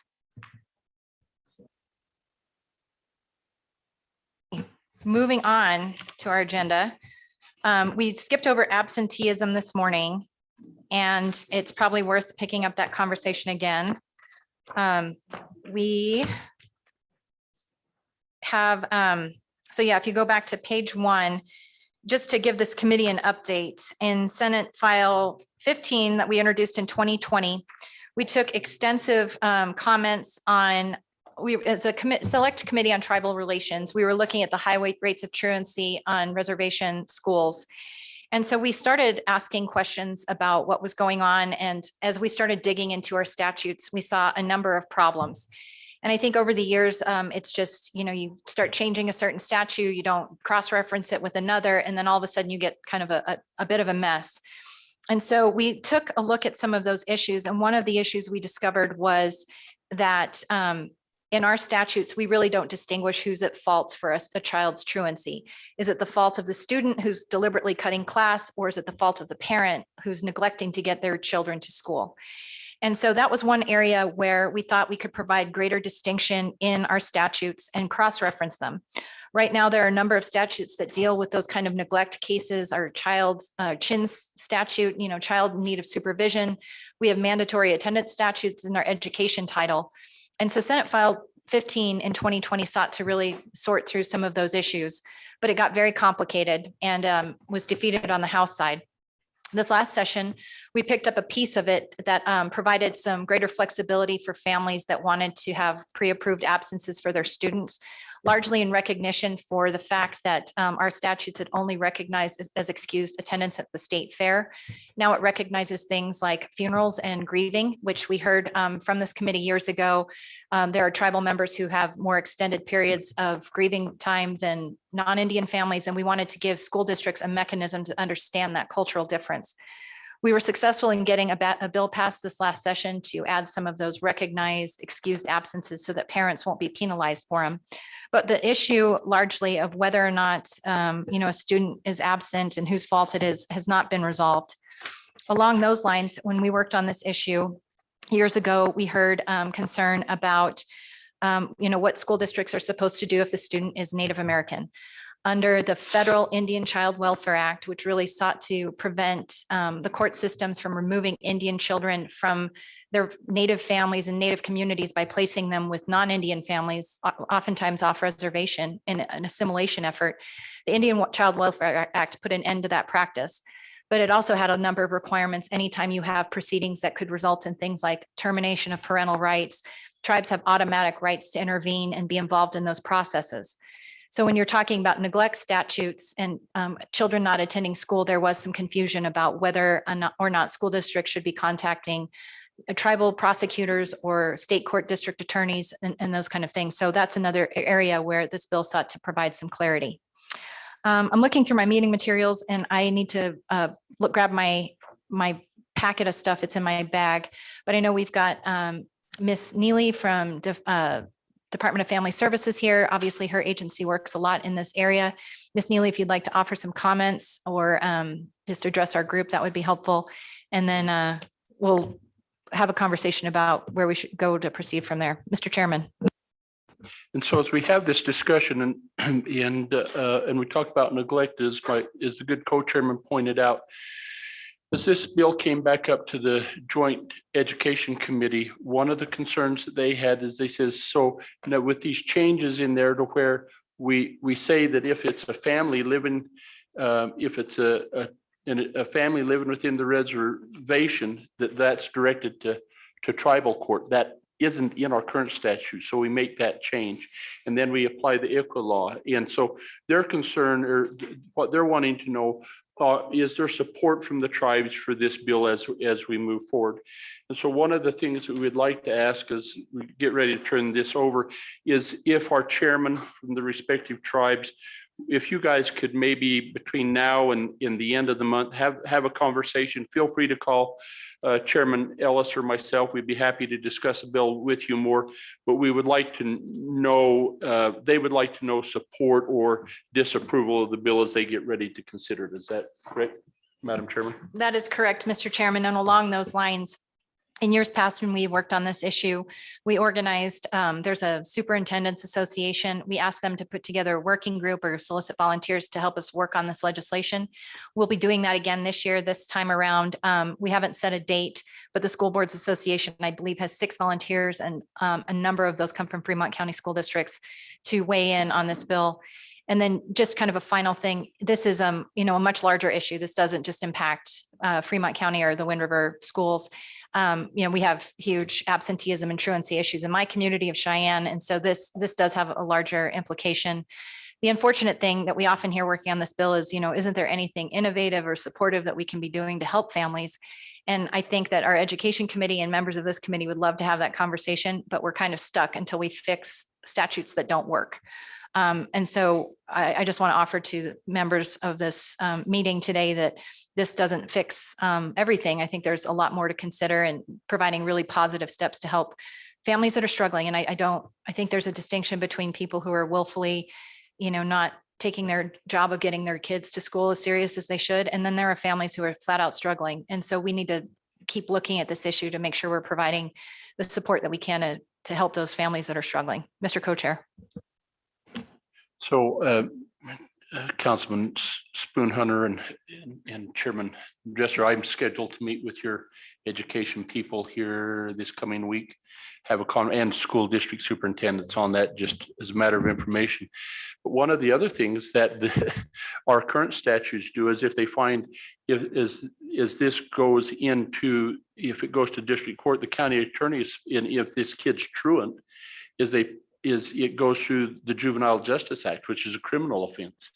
And none of the county attorneys, they're saying, why do we want this kid to have a record? We'd rather have it go through child in need of services or child protective services. And so we've made a number of substantial corrections on that impacts the rest of the state, but really impacts you. And one of the things we heard last time from tribal members is when we get into the fine for if you're a parent and you're not letting your children go to school, there's a fine now of up to, I think, $25. You pay more for a dog. This is, remember, Superintendent Hoffman saying you get penalized more for having a loose dog than you have for keeping your kids out of school. And so we change this and give a rate from $0 up to $150 as the penalty. And we heard from tribal members last time a concern that maybe they couldn't afford some of this, but it's important to remember that those kids, that's for district court for the state. Those kids living on the reservation would be going to tribal court, and that fine, or the parents would be going to tribal court. That fine system is set up through your tribal law and order code. And so it's separate. Okay, thank you. And so the intent of this, having this conversation, is we had to present that, but we needed to solicit input from the two councils. And we thought we would use today's venue to do that. And Mrs. Neely is here just to, if there was questions on neglect, that she could answer it. So. Well, I Okay. do see Chairman Spoonhunter and Chairman St. Clair. That was a bit of a thought dump on you. If you're prepared to address those concerns or share your thoughts, we'd certainly welcome that. And Madam Chairman, certainly nothing that we need we know that you need to visit about it. And so we just wanted to throw that out there today, and then we're happy to visit with you. Okay. Would anyone like to testify on the topic of absenteeism and truancy? Okay, seeing none. Well, we've got that covered. Next on our agenda is a discussion on solid waste disposal and cleanup. No. And we are only an hour and 20 minutes behind. Look at this, amazing.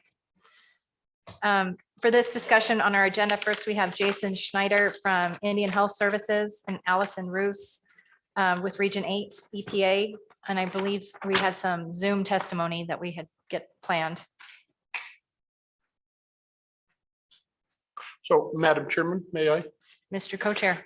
And for members of the committee and for members of the public, for the discussion on this, this has been a discussion that goes back maybe 4 years, Senator Case at least. And we continue to wrestle with how we do this.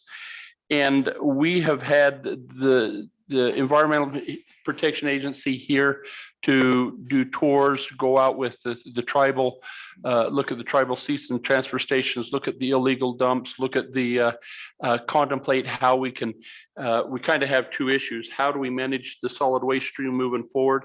How do we clean up these old historic dumps? And so what we've done over this last several months is we worked with Mr. Schneider from the Indian Health Service, whose responsibility is to inventory the dumps. He and I went out a couple of days, and we've been visiting with Ms. Roos from the Environmental Protection Agency to say, how can we help the tribes approach this? And one of the thoughts that when we came out with the ARP money, America Recovery Plan money, is that's some money coming into the state and to the tribes, one-time funds. And how do we make this a historic use? What can we do with this money? And so we had reached out to the governor's office and said, maybe we could use some of the state's money and leverage that with the two tribes each participating, and maybe we could go about and clean up these illegal dumps. There are health issues or other concerns that we have with that. I think the conversation that, in fact, we heard a little bit, Madam Chairman, today was, well, what about, is it best to clean up these illegal dumps first, or to manage the solid waste stream? They're both important, and we think that this is the simplest component to get started with. And I think you'll hear from Allison today on our approach to, we don't have the administration piece completely figured out, working on that. But this is similar to the absentee discussion, Bill, is as we work with the governor's office, it would be helpful if we could get the end result we would like from this discussion today is to have the two councils provide a letter back to the governor's office saying, we're with you on this. We would like to help participate and see if we could clean up these illegal dumps and as a historic step to do this. So, Madam Chairman, that's the basis behind that topic today and how we're doing it. It doesn't it doesn't eliminate the need to discuss on how we manage solid waste moving forward and prevent illegal dumps from being created. But it certainly would go a long way to clean up the problems that we have. So with that, Madam Chairman, thank you. All righty. Thank you for that backdrop. Do we have our online presenters ready to go? Yes, we do. I've admitted Jason Schneider, Janice Pearson, and Allison Ruse. Janice and Allison are from EPA and Jason is from IHS. All righty. We'll start with Mr. Schneider. Welcome. Oh, thank you, Madam Chairman, Mr. Co-Chairman. Yes, really, it has, for a quick background, this is an issue that has been, affecting the reservation, well, through the 5 years of my tenure with Indian Health Service out of Billings. And to the point that Mr. Chairman, you made, yes, this is a complex thing to tackle. Which one do we start with? Do we clean it up and then address the concerns with managing solid waste, or do we do it the other way? To my opinion, it's more we do both. We start on both. There's two prongs to this attack, to take the military analogy, and really they both need to be going concurrently, in my opinion.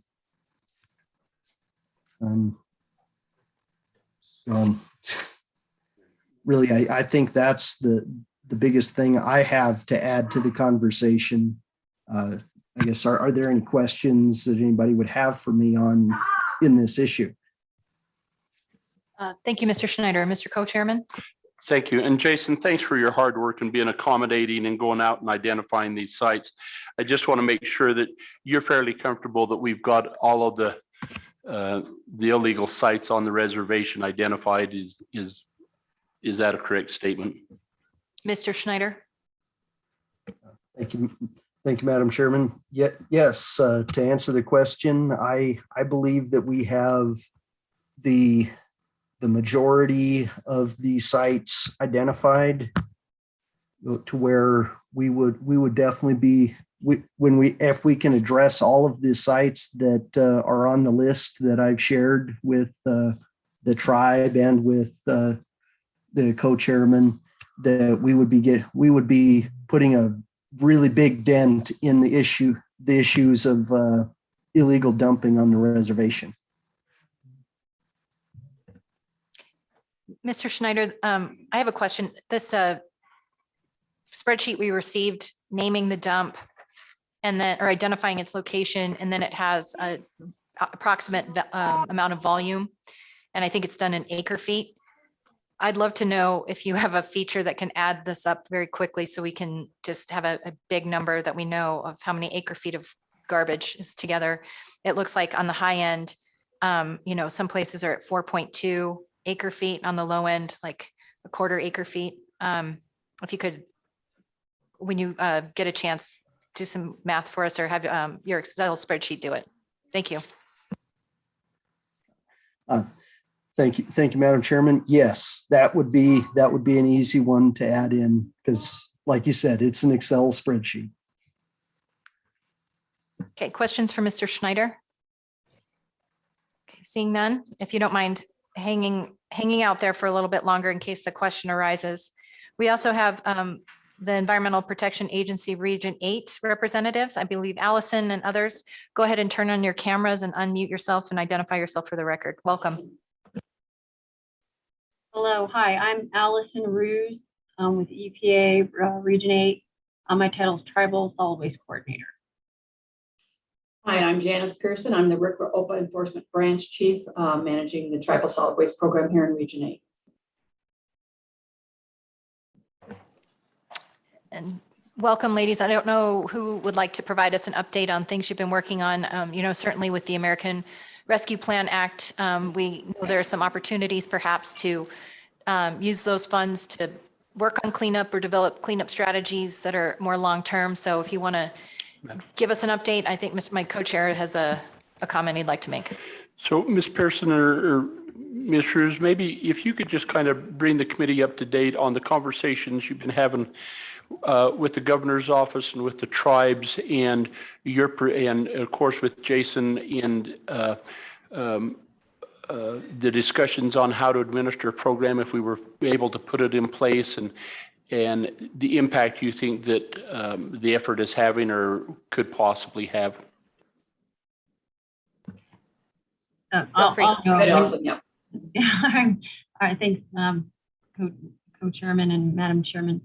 I think first, when we're not entirely sure how the ARPA funds would work, that we'll have to talk about that, but we certainly see a lot of progress on our end in terms of discussions that are happening and involvement. As I know I missed earlier this morning, which I didn't realize, it is, I'm sure you're all aware, EPA is giving gap funding. I'm under the impression it's going to happen for FY22, so October 1.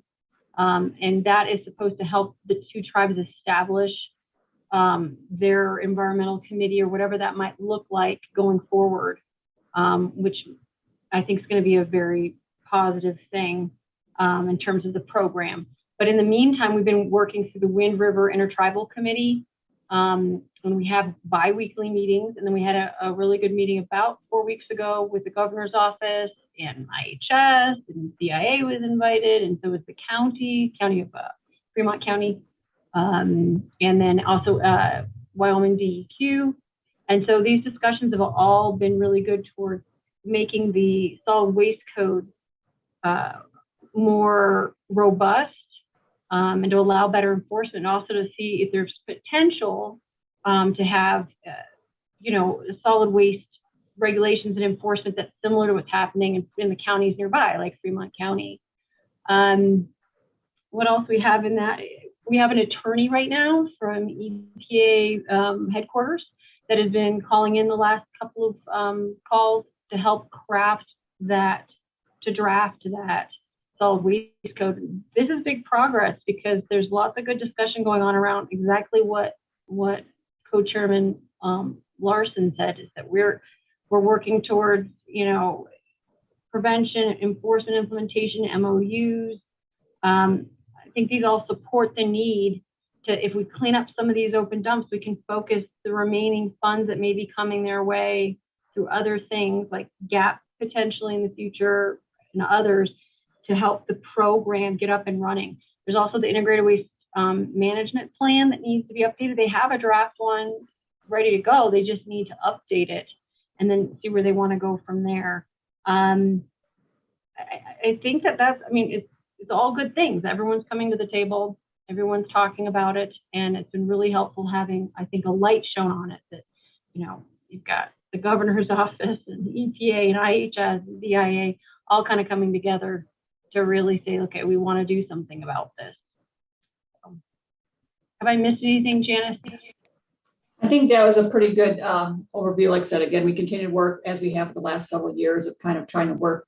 We're kind of really making progress now with both tribes together, kind of trying to get a joint council. And that's why we're able to give the General Assistance Program funding for this year, just to get set up in a joint Environmental Quality Commission, help funding and get established that kind of environmental management. So we are hopeful that both tribes will be interested in getting those funds from the Wyoming and looking at using those to help kind of clean up those open dumps, and then also try to prioritize some of these new tribal codes that will help with the enforcement of the open dumping, partnering with their parks and wildlife and fish and wildlife and fish and game departments to help as well, and develop some codes and actually have a more robust to help avoid this problem from continuing in the future. Also partnering with USDA Rural Development, who has a significant amount of funding for infrastructure for transfer stations, potentially in the future be able to build an additional transfer station that has had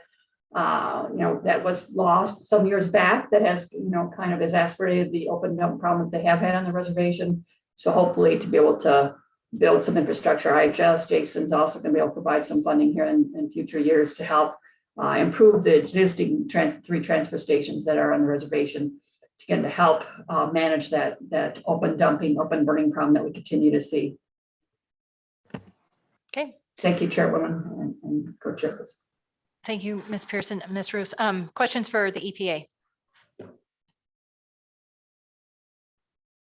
Okay. Seeing none, Mr. Co-Chair, do we need to do anything else on this topic? No, Madam Chairman, we just really appreciate the tribe's help and the EPA's help and Jason's help at IHS on moving this topic forward.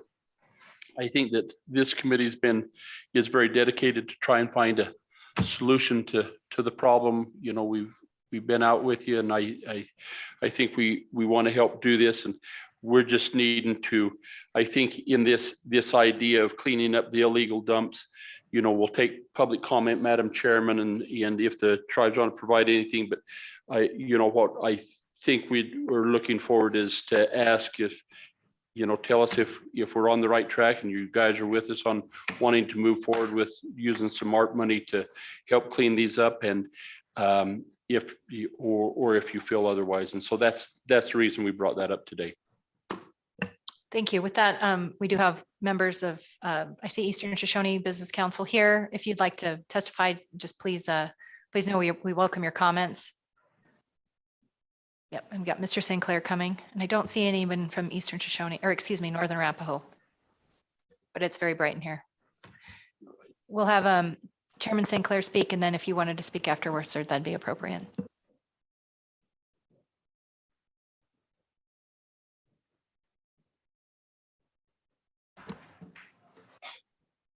Madam Chairwoman, thank you very much for this opportunity. The issue of solid waste is probably one of the most important issues that we have on the reservation right now, just because of not only the safety to our communities, but also to have a process procedure to get rid of our waste. Now, I really appreciate the efforts of Allison and the EPA, especially in the area of meeting with our leaders, including IHS, having them participate, going out, inspecting the sites, determining which ones are of need. We need to, and I appreciate the efforts of Representative Larson in pushing this forward. It's a complicated issue because we have cross jurisdiction, cross sources of funding, the issue of using some of our ARP money. I'm not really clear on that, or is a request for us to use the ARP money that we've already obtained, or is there additional ARP money available for this? I'm asking a question, I guess. I think Is that okay? Representative Larson. So, Mr. Chairman, and it's a great question. And the idea was this came about when the ARP money was, when the American Restoration Act was first brought forward, and Governor Gordon reached out to the legislature and reached out to a number of us and says, this is one-time money. What do you think we could do with this to make a legacy impact on the state of Wyoming? And because of the work we've been doing, I thought, when we've had these conversations in the past, it always comes down to money.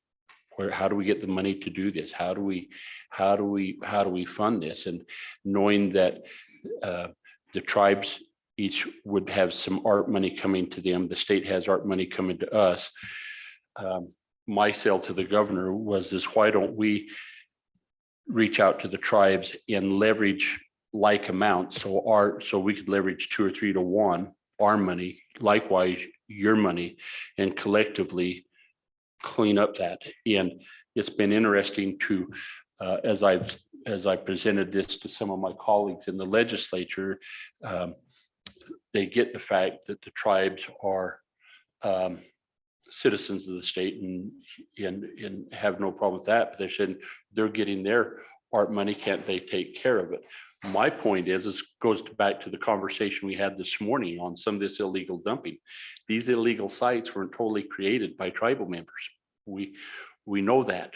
And so I think the state needs to help participate to clean that mess up as well. And so I thought collaboratively in working with the BIA. So bottom line, yes, it'd be using some of these current art monies. And and we could even talk to Superintendent Shakespeare. I recall a conversation we had. It sounded like there was even some art money coming to the tribes via the BIA. That might be a source. However that works out. But yes. Yeah, the reason I raised that, sorry, Chairwoman. The reason I raised that is, they just issued that final rule on how you can use it, and it's pretty strict. It limits the what happened. There's a time period in there, so of course you can't go back and look at your trash pile and say, well, this came in this time and this came in this time. But we know some came in after the time period started. I think we can work in justification. I'm hopeful that we can.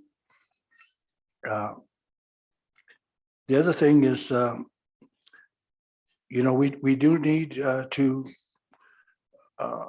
work on the monitoring of our sites.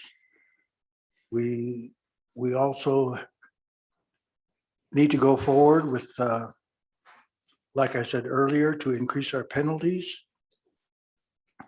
And then process a procedure for our employees, workers, to issue tickets rather than calling the police every time something happens, because you've heard earlier how busy they are, how understaffed they are. Freudian slip there.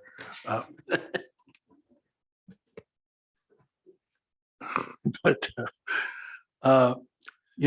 that's a reality we have to deal with. So we're looking at perhaps giving authority to some of our employees out there who would be monitoring to issue tickets to people right on the spot.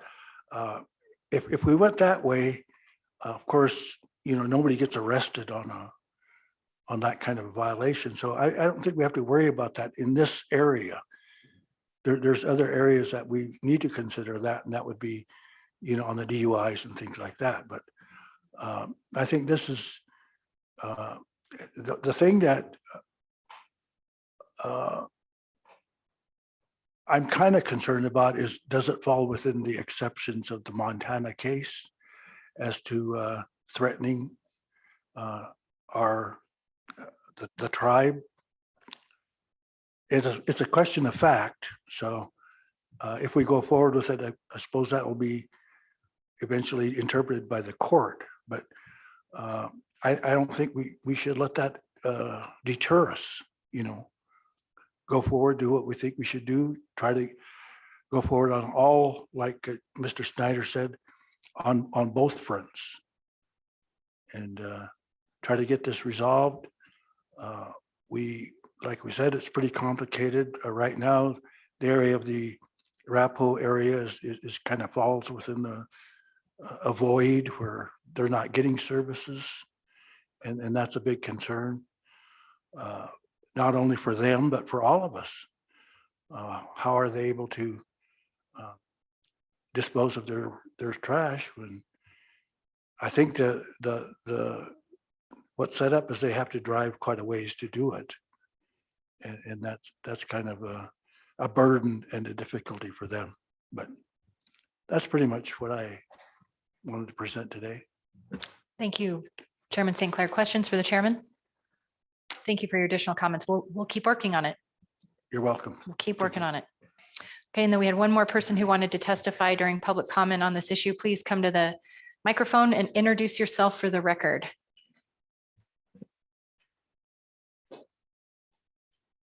Haba those to the woman. And my name is Jarrell Kohler. I'm a member of the Northern Arapaho tribe, and I work for the Tribal Historic Preservation Office. And on the issue, concerning about trash on our reservation, it's definitely a big issue, it's in everybody's faces, as the wind blows, that's where it's at.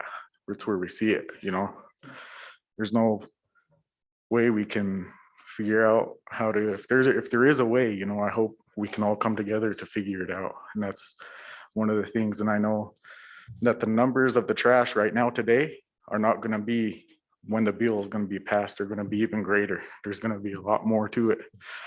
And even some of the sites that are on there are not recorded is because our tribal people have access to massive amounts of lands. There's other areas that we will need funding, and it will probably cost even more to get that trash out of there, so just it's a big growing issue, and I know it's not going to go away with just money alone. It's all going to take a lot of us to work together to get it out of there. And I just want to state that for everybody, and just want us all to hear it as a tribal member that lives right next to one of the biggest trash dumps on our reservation, and it's every day it just grows and grows, So if we could figure out this as quickly as possible, it would be one of the better things we can do as a whole of the community for our state of Wyoming. And I'll leave it at that, I believe. And it was Mr. Kohler. Mr. Kohler, thank you for your comments. Questions from committee members? I just really want to emphasize, years of work and commitment. Senator Case and Representative Larson, I know, have spent a lot of time working on this issue and continue to do so. So we'll just keep working. But those two gentlemen in particular, they've got us out there. We've all looked at it. It's sad. It's very sad. We got to do something better. Thank you for your comments. Definitely. And just one more thing, I guess, and I just know that it is the tribal people that started the dumping, but it's not only tribal people that are dumping on there that use it more, because even though they started it, there's other people that are out there every day that I see, and I can't get mad at them, or the only thing I could do is yell at them, and then they'll run away. But that's another issue that's been eroded just because of the distance to get to these places to dump our massive trash, like refrigerators and stuff like that. There's not really a good place to get rid of that around here in any part of Fremont County. Very much noted. Thank you so much. Thank you. All righty. With that, we'll wrap up our discussion about solid waste disposal and cleanup. The next item on our agenda is to discuss irrigation. And we'll welcome Leslie Shakespeare, who's the superintendent of the Bureau of Indian Affairs Wind River Agency. Welcome, Superintendent.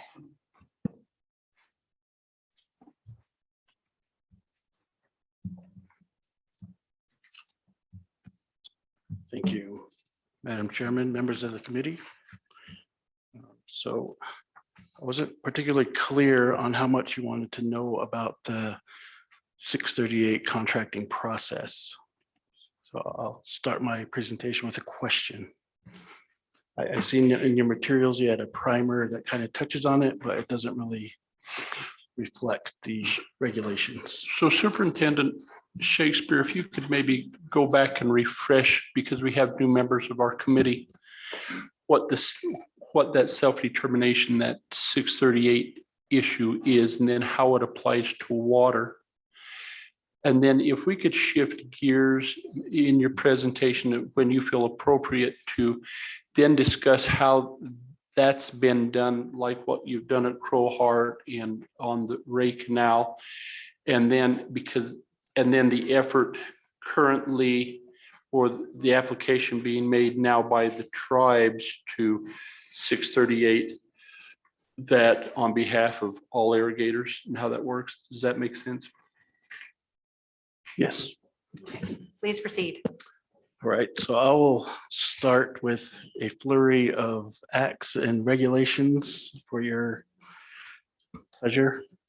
So I guess the first act, Public Law 6785, which is commonly known as the Snyder Act, that was passed on November 2nd, 1921, is really the guiding act in authorizing appropriations and expenditures for the administration of Indian Affairs and for other purposes.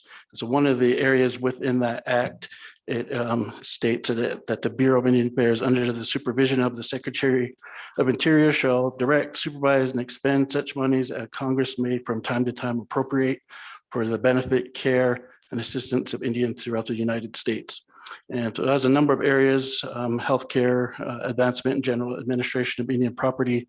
And there is a one section on there. It does say for the extension, improvement, operation, and maintenance of existing Indian irrigation systems and for the development of water supplies. From that, in 1975, the Indian Self-Determination Education Assistance Act was passed. It's codified under 25 USC 450, 25 USC 5301, and it's under the regulations. It's under 25 CFR Chapter 1, Subpart M, Parts 273, 275, and 276. In addition, there is 25 CFR Chapter 5, Part 900, Subparts A through P, 25 CFR Chapter 6, Parts 1000 and 1001. Essentially, to put it very, to summarize it, these acts provide tribes with 4 flexible and innovative tools to help them respond to their critical needs and priorities. And the way to do that is through contracting of bureau programs, which the BIA has several direct service programs for tribes, irrigation being one of them. Planning and designing programs that the bureau continues to operate. It allows tribes to see how the programs that the BIA has direct service, how those programs will be administered. One such way they have, the Wind River tribes have done that is through the passing of the Agricultural Resource Management Plan. That's in its final stages as far as the environmental. So once that gets fully implemented, that is one major way the tribes will be able to help manage their agricultural resources and as well as water and irrigation. Another area there is the tribal management systems that secure their financial operations, particularly in regard to federal funding, contracts, and grants. And then grants to governing bodies and or associations. And so when we talk about the water users, these are typically associations that are formed within the boundaries of the reservations. So they're eligible to receive grants for administration of those areas as well as under the Snyder Act as well. So when I mentioned the irrigation systems, that's how these associations they gained the authority to grant money to operate. So Chair, or if I want to call you Chairman, Superintendent Shakespeare, so that would include an organized irrigation district or a tribe. It could be any, is there some parameters there, I guess, probably? Superintendent. Yes, thank you. So as long as it falls under those areas under the Snyder Act, and if it's a direct service that the BI offers the tribes, and in this case, it's delivery and operation of water to trust lands. Please continue. Thank you. So that is all I have on the 638 contracting portion. There's just the other area that the goals of the overall process is to help tribal governments assume responsibilities for the services. And then once the contracting takes place, the federal involvement shifts to technical assistance and evaluation of the programs. So that is all I have on the contracting portion. Mr. Co-Chairman. So once a program has been 638, it doesn't completely then remove the Bureau of Indian Affairs out of the process. They're still there for supervision and technical assistance. Did I understand that correct? Mr. Shakespeare. I think the correct way to characterize it would be offer technical assistance, such as in training, or if there's weight. So the management portion is up to the tribes. Thank you. Additional questions on the 638? Mr. Co-Chairman. So when Superintendent Shakespeare, when they do that 638, that's all contingent upon appropriations from Congress, I would assume, each time. But then when that money is divvied up and comes to, let's say, Wind River from Billings, and that's just for ease of the conversation, say that it was $1 million. How then is that delivered? Is any of that kept by the Bureau for Administration? Is there any of that goes other places? And then is there a reporting concept of associated with that? Superintendent. All that money is made available to the tribes once if it's within their proposal, and it's all, like you said, based upon appropriations. And so one way that this body could look at it is if they look at the annual budget proposals, which is commonly known as the Green Book. I believe I mentioned that in a previous meeting for this committee. And that shows the shares that each tribe gets individually for direct services, as well as the shared programs. such as irrigation, judicial services, and transportation. Additional questions about 638, Senator Case? Madam Chairwoman, it's 638 and kind of everything. For example, with the infrastructure bill that we are looking at in the United States, or it's been passed now, I think we're just working out some details. Will any money be available for irrigation rehabilitation under that bill, especially to tribal governments? And if you have a 638 existing program, would you be able to qualify for some infrastructure money from that effort? Does anybody know the answer to that? And just seems like that there's a lot of money and there's a lot of need. So anyway, that's just a general question. It touches 638, but also non-638 facilities. Superintendent? I don't have an exact number on that, but I know in past appropriations such as infrastructure bills or transportation bills, that money is made available through existing contracts and or modifications to the contracts they have, or special projects that may be new construction. Follow up, Co-Chairman Larson? Superintendent Shakespeare, if there's currently in place an agreement, that's just say the Ray Canal that has had a 638 contract from the Bureau, and now the tribes are wanting to 638, will that nullify what the Ray Canal, their ability to 638, and the tribe will oversee all of that there, or will or Crowheart, any of those that have currently been doing that, will they be able to stay in position and run that on their own, or will that then be if the tribe gets that 638 approval, will they oversee all that? Superintendent? So for the Ray Canal specifically, they don't have a 638 contract. So that's what the tribes have. I mentioned on one of the areas that they're able to do it, it is a grant. So they receive grant funding as an agreement to run that operation. And I actually have a little part where it's for the operations and maintenance to deliver water to trust lands is what's within that grant for the Ray Canal users. And so their performance period was from 2019 to 2025, and they have a number of reports and things that they have to do.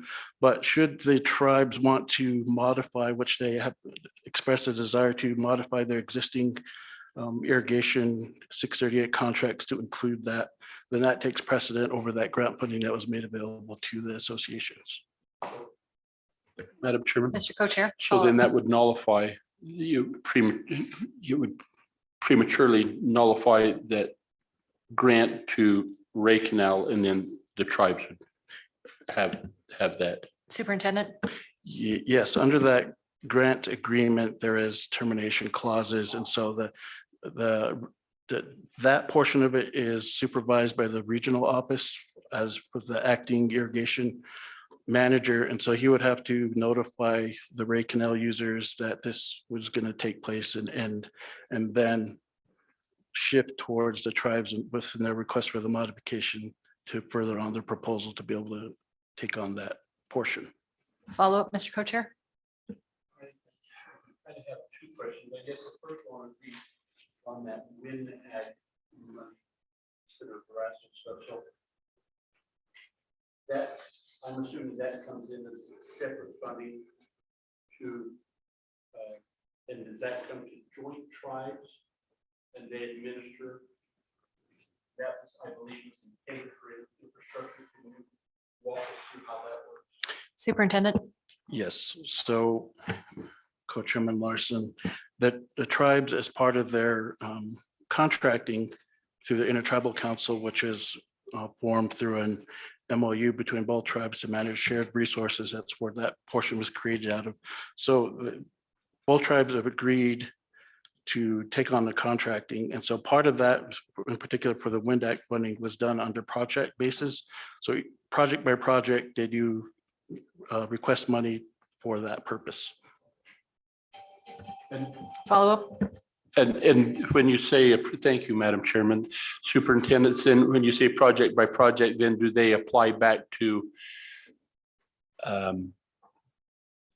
to a federal agency? Did they make the proposal for the project, get the and reimbursed, or did they get that funding ahead of time? And I don't know that I was real clear on how that worked. Superintendent? It is dependent on the tribe's status, whether they're in good standing or if they're on different levels of their contracting status. So typically they do get that, and for construction projects, they get that money ahead of time to be able to pay contractors. And so with the money for the WIN Act, they supplied a 5 and 10-year plans of how they would want to use that money in accordance to when the appropriations were made available. And so when that money became available through appropriations, and they were able to request that money for specific projects that they identified. Additional questions, follow-up, Mr. Larson? Yeah, and so could we, Superintendent, I wonder if we could get a report on what projects have been done, or would that be the joint tribes? Superintendent? You can make that request to the both the Joint Tribes Intertribal Council and or the Tribal Water Engineers Office. They're the ones that oversee those projects. Just be interesting. Thank you. Any other questions? Okay, Superintendent Shakespeare, did you have additional remarks? Yes, I would just add that the Wind River Intertribal Council currently has contracts for maintaining the operation and maintenance for Coolidge, Sub-Agency, Johnstown, and Left-Hand Ditch irrigation units. They did apply for a modification to include the Ray Canal users back in February. And I know the Shoshone Tribe individually through their general counsel also expressed that same desire to do so. And so the notifications will be made to Ray Canal water users at the end of this season. And then once they receive their proposal to continue for the operations, they will more than likely be awarded that portion as well. Mr. Co-Chair? So if I were a Ray Canal user and I didn't want the tribes to 638, if I loved my grant more than I wanted them, is there any type of appeal, or is it just, do the tribes have is the intent to support the tribes first over the users? How does that, if they didn't want to be under the jurisdiction of the, I don't know if jurisdiction, under the operation of the tribe 638 contract? Mr. Shakespeare? Well, it is the tribe's land, it is the tribe's resources, it is the tribe's money. And if they have the desire to operate these different portions of the irrigation units, it is under their purview to make that request. And if any individuals who wish to appeal that, they can make their appeal, particularly the Ray Canal water users, they can have appeal rights to the regional office on their decision, or they can appeal to the tribes individually, so they choose. Did you have any additional comments or testimony? No. Okay. And Madam Chairman, Mr. thank you. Co-Chairman? It's just been very helpful. Thank you. Yes. Okay, thank you, Superintendent Shakespeare. We also have on our agenda Baptiste Weed, who's the interim director in the tribe of the tribal water engineer. Is he in the room or on the Zoom?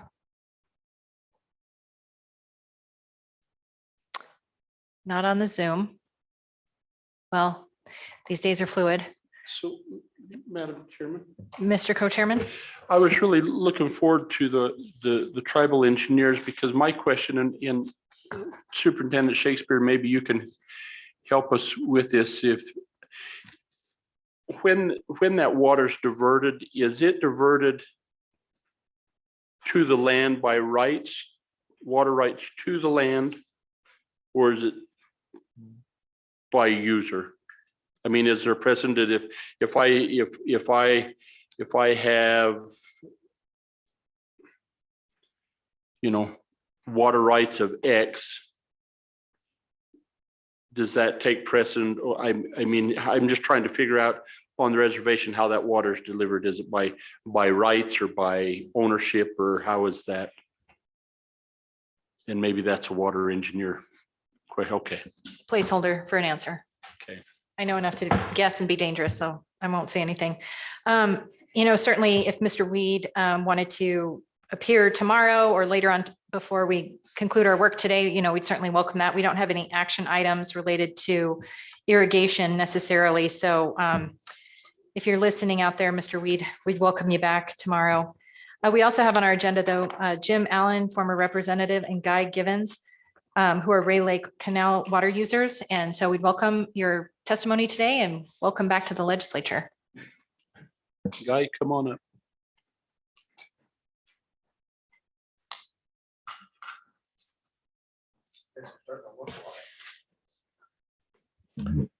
Thank you, Who are Madam you Chairman. attending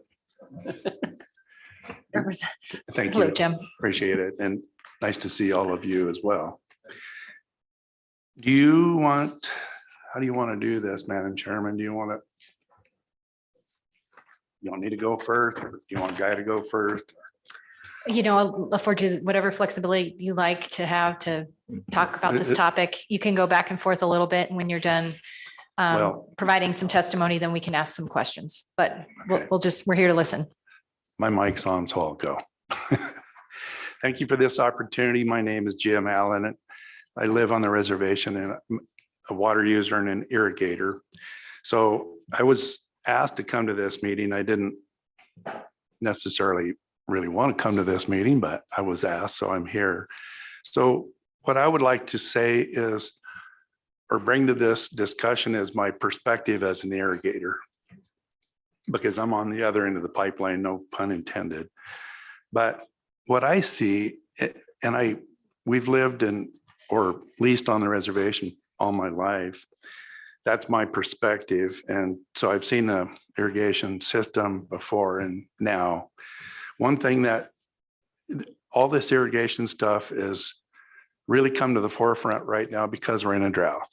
So that makes everybody edgy. There's not enough water to go around. And so I thought, after I was invited to come to this meeting, long and hard about what I wanted to say. And so what I'd like to say, I'd like to point out some, what I would call opportunities for efficiency. So take it as you want. After I'm done, I'll be happy to answer questions. One of the things that I was pretty excited about when I served in the legislature is on the Agriculture Committee, which I served on for a long time, was that one of the purviews of that committee, besides agriculture and public lands, was water. And so every time we had a meeting, we had the state engineer there and we had the Wyoming Water Development Commission director as well. And so we went through all the projects all around the state, looked at all because what we do in the state is we siphon off some of the permanent mineral trust fund dividends for water development. So we take a finite resource and we invest it in an infinite resource, which I think is really good policy. And so anyway, what interested me most specifically were the storage reservoirs and projects on the Little Wind and the Big Wind, because obviously that's my district and it just so happens to affect me as a user. I'm a little bit frustrated with the slowness of that process. And I understand that there's a lot of engineering, there's a lot of work with the tribes in terms of locations. I don't know how much this committee communicates with the Ag Committee, but that is a huge, and I know that I served on this committee as well. I know that your committee has purview over a lot of different issues that are specific to the reservation. But I also know that water is a really important resource. And so maybe you already are, but if you aren't, I would suggest communicating with the Ag Committee, specifically on water issues. But at any rate, there are pretty big projects planned for the Big Wind and the Little Wind. And so I would really like to see more storage, and it is in the works, but if there's any way you can push the gas pedal on that, that would be great, because that will benefit everybody in the long term. I know there's some structural and engineering and geographical problems with, for example, the Little Wind, because for example, if they enlarge the Wasky Reservoir, it's got a fault in the bottom of it, and they don't, obviously, we don't want to spend that time and effort to have it leak out. So at any rate, there are opportunities. So that's one thing is, and then, so besides storage, conveyances. So we, first of all, we store the water. And by the way, as you all know, we're a headwaters community, okay? And so we get one chance to grab this water and use it. And that actually benefits the downstream users as well, because when you, I know as an irrigator that when you spread the water or divert the water out of the system, put it on the land, it comes back to the system through return flow. And it's a slow process, but it actually adds water to the end of the season for the fish and for everything else. It just takes time to get back there, but it's a good thing. It's good use of water. But anyway, the conveyances are, as we all know, are dilapidated. We do have WIN Act funding, and Representative Larson pointed out some of the procedural issues with getting that WIN Act money on the ground. I would like to see these structures rebuilt, the ones that are leaking, inefficient, and wasting water, rather than brand new trucks for some of the ditch riders. I mean, they need vehicles and so forth, and they need other equipment, but what we really need to do is I want to see some new structures built. And I think every other irrigator does as well. So that's two things, storage and conveyance, and then management. I think that what I'd like to see, and maybe we have it, but there might be a little bit of a lack of communication if there is, but what I'd encourage is integrated and coordinated holistic management of the entire water system, irrigation system, rather than, a little bit here, a little bit there, because if there has to be some centralized, not database, but a person or a group that understands that if you take water from here, you're losing it over here, because you can't isolate it. You can't irrigate in a vacuum. It's the same resource. And so whatever you do at A affects B, and there needs to be some real coordination there or better. And we don't really know who to call to find out what's going on.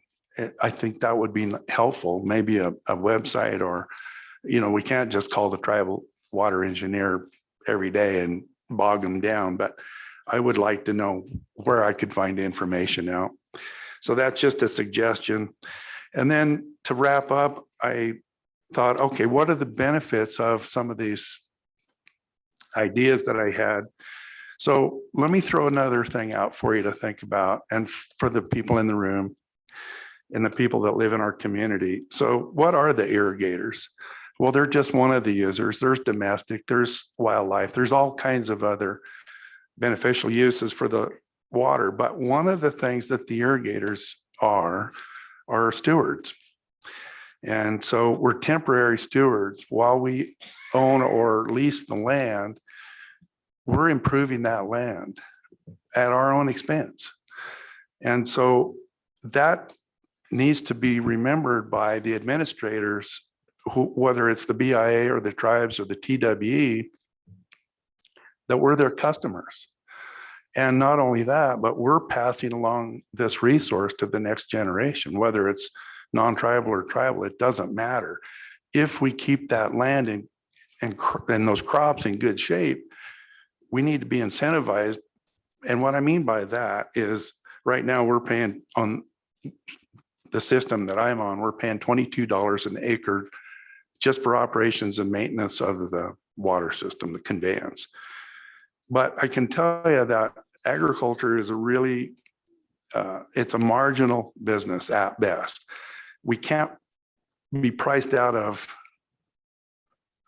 managing that land for future generations. And so I would just urge the BIA, who sets these prices, they got to remember that the user, their customers are the people that are paying them to manage the land for future generations. So I think there ought to be a little bit of recognition for the ag operators and users of the water in that regard. I think it's a good thing, because we're paying to use that resource, and we're keeping it out of a weed, it's not going to a weed patch. In other words, it's active, it's helpful, it helps the economy, it helps jobs, and it helps wildlife if we keep it in good crops rather than weeds. And there's a lot of idle land on the reservation because it's too expensive to pay for that water, plow it up, plant it, and then and then lose the lease. So that's really all I had, Madam Chairman and committee. I'll stand for questions or after he testifies, whatever your pleasure is. Oh, and I had one more thing, please. Okay. I made a note while Superintendent Shakespeare was speaking, and that I'm not on, I do irrigate out of the Ray Canal, but I'm not on the board. I never have been, but I am relatively familiar with the cooperative agreement that user group has with the BIA and the tribes. And I would not call it grant money. It's money that we pay into the system like all the other irrigators do, that then comes back, but they do take 15% right off the top. And then we get the rest. And then to operate this system. And there's a whole federal pay procedure for that. There's, I believe there's SAMs and some other things that when you pay or receive money from the federal government, there's an accounting system. It's pretty rigorous, but so that there's accountability for the money that is paid in and then goes out to manage the system. But another thing that's interesting is that maybe only 80 to 85% of the users, or excuse me, of the lands actually pay their water rate or their water bills, their O&M bills, we call them, operations and maintenance. And so by the time the BIA takes 15% off the top and then another 15%, or it varies from year to year from non-payment. And by the way, the tribes often kick that, they kick in the difference so that they can help their tribal members. But my point is this, is that not 100% of the money that's paid in actually comes back to manage the system. So just thought I'd make that note. Thank you, Madam Chairman. Okay, thank you, Mr. Allen. Questions for Jim Allen? Mr. Co-Chair? Jim, can you help us understand kind of coming, we talked a little bit about that WIN money, and you talked about would like to see structures made. So how are the projects proposed for the use of the WIN Act money? I don't know. Excuse me, Madam Chair, I do not know. Mr. Allen? I don't know the specific process. Madam Chair, Representative Larson. So follow up, so has the Ray Canal been a recipient of any of those funds for improvements on there? Madam Chair, Representative Larson, I do not know that answer to that. I do know this, that the Ray, because I go to the meetings, not all of them, but a lot of them, and that the Ray Canal Water Users has an 8-member board, has two co-chairmen, 2 ditch riders, actually 3 now. And all our bills are paid with money that the users pay in. There's 10,250 acres irrigated under the Ray Canal system, and I believe 272 users. To put it into perspective, it's just one of the systems on the Little Wind. There's several others, as Superintendent Shakespeare noted, but what I do know is that there's a work list and that a lot of structures have been built by our ditch riders. We lease some mini excavators, and we've done, or the group, through the officers and the board members and the ditch riders and the members that come and vote on these things have done a lot of work. They've cleaned pretty much the whole Ray Canal and a lot of the laterals and put in a lot of structures with our money. And as far as I know, I could be wrong, and if I am, I apologize. But as far as I know, we've not used any WIN Act money on any of the structures. That's just all been user funded. Follow up? So you mentioned that perhaps some of the users didn't pay their O&M. If that's the case, do they continue to have access to water if they don't pay? How does that work? Madam Chair and Representative Larson, I don't really know the answer to that. I think the folks behind me would know the answer, but I do know that you can't, my understanding is that O&M charges accrue year after year. And if you don't pay those, if the next, well, for example, if I sold my land, if I didn't pay my water bill and I sold my deeded land, the next person would have, if they wanted water, they would have to pay the back charges on the O&M as far back as it goes. So that's my understanding. Whether it's correct or not, I don't know. Senator Case. Madam Chairman, thank you very much. So I belong to a church on Trout Creek Road, and I think that we're supposed to get water out of that canal, and we don't. When the Episcopal Diocese of Wyoming has paid the fees religiously, and so who does the bishop have to talk to, or how does this work on the ground? Because it's not everybody's getting water and they're paying. Madam Chair and Senator Case, that every person that I've ever seen come to the meeting or contact that the officers and the board of directors has with a question like that, it's like, yeah, you have a water right, you're going to get water. So my understanding is that for the most part, we all have 1868 water rights. There's right. There's no calls on the water because you have a different water right. Usually it's a matter of well, let me back up. You have to put a water card in, and those water cards can be gotten from Irrigation at BIA. There's another place you can get them, but there are little drop boxes for those, and the dish writers pick those up every day or every other day. I don't remember how that works. They read those and then they go to that turnout and they turn water down. And Madam Chair, I had one other thing I really wanted to point out, and I think it would be helpful. I've never seen any dish writer measure water, and there is a legal requirement, and I believe it's one CFS per 70?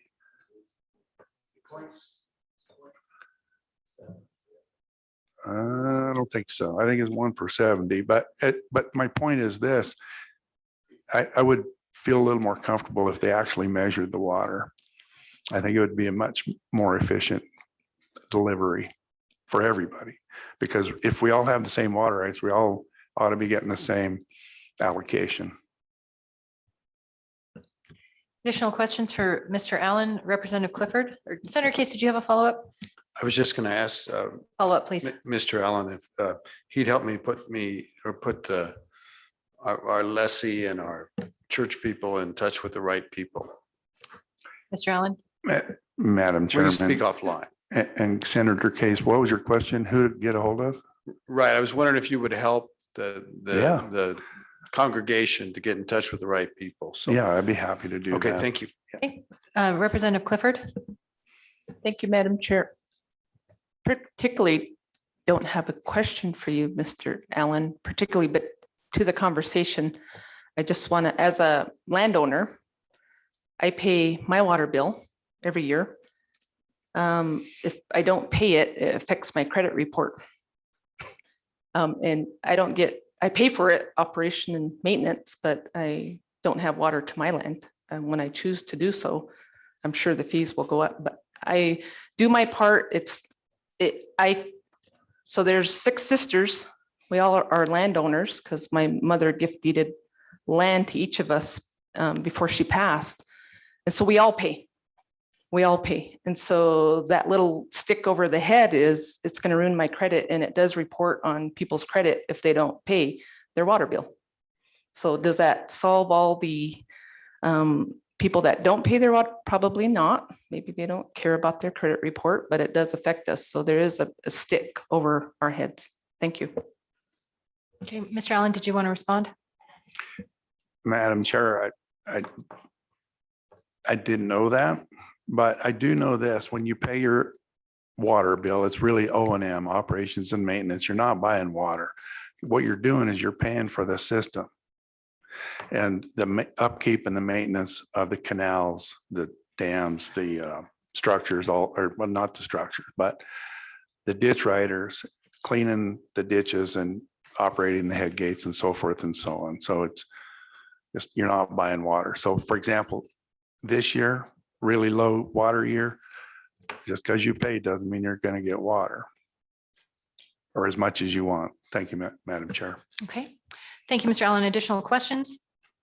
Seeing none, let's move to Mr. Givens. Please identify yourself for the record and feel free to provide some remarks to the committee. And you just have to make sure the green light's on and then we can hear you. Thank you. Thank you, Madam Chairman. My name is Guy Givens. We're working on the 6th generation farming and ranching in the same spot since pretty much the inception of the reservation. So I'm an enrolled member of the Arapaho tribe.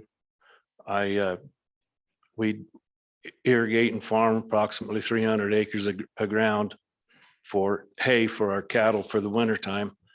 And so I own land right in the middle of the reservation, and I lease both allotted and tribal land.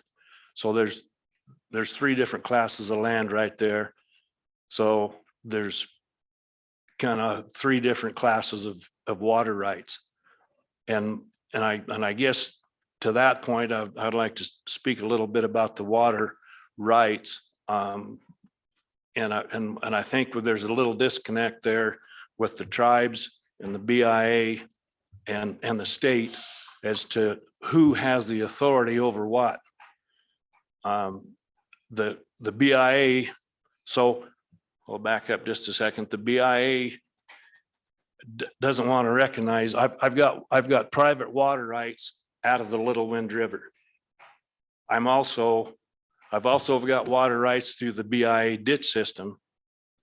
And then I've got both tribal and allotted land that it's being irrigated through the tribe's water rights. And these are all 1868 water rights. They're all equal water rights. There are 1910 water rights and 1905 water rights. So there are some junior water rights involved with this mess or mash or whatever.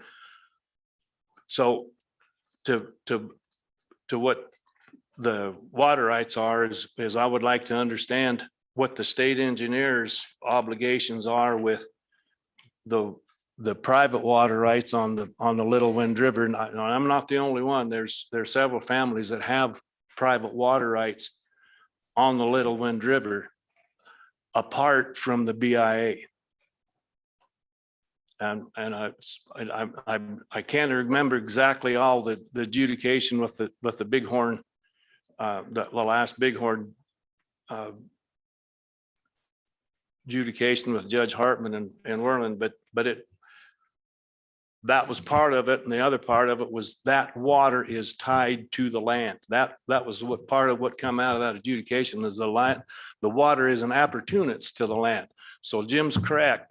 That water belongs to the land. It don't belong to anybody else. It belongs to that water rights belong to the land.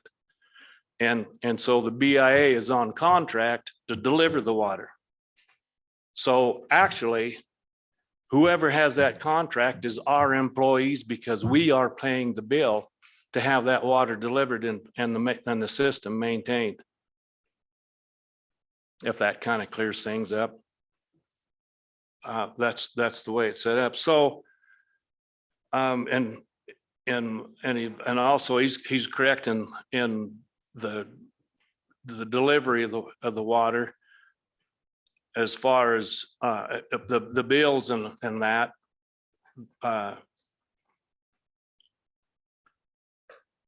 So that if you lease Indian land, whether if it's tribal or allotted, that is administered through the BIA. And if you don't pay the water, you don't get the land anymore. So you have to pay, if you're going to lease the land, you've got to, if there's O&M charge or if it's arable accessible, then you have to, the water has to be paid one way or the other. And it's supposed to be paid if it's idle. So whether that's the original landowner or lottie or the tribes, that's supposed to be paid. It's not always paid. There's a shortfall there because there's a lot of, like Jim says, there's a lot of idle land because of the charges now. In the last 30 years, we've went from $10 to 25, and we're getting less water, even on the good years. So there is a point of contention there with the delivery of the water and how it's allocated. And so he's right in the fact that there's people getting water and other people not getting water. And that's one of the things that we need to get worked out with the tribes and the BIA and the water users. But I would like to see the water users, the people with the water rights and the water users have a little more input on how the system is run. Right now, we have, like Jim says, there's nobody to call. When you have a problem, you can't get a hold of anybody and there's nobody to call. The BIA doesn't want to do anything because they've 638'd it. And we've had probably 5 different irrigation supervisors in the last 6 or 7 years. So there's nobody that knows what the devil's going on with the irrigation system. They don't know how the system runs or is supposed to run. And so the ditch riders are running the system. They're making the day-to-day decisions on how the system is run. And if you don't know how to measure water, I don't understand how you can do that. If you have a bank account and you don't know what you put in it and what you're taking out, there's no way you can manage it. And it's the same with this water system. So there's a lot of problems that I know that we can work through and get figured out, but I don't know who has authority over my private water out of the river. And so there's ditch riders saying that non-Indians that are leasing tribal or allotted ground are the last ones going to be getting water. The water rights are equal. We're just using the same system.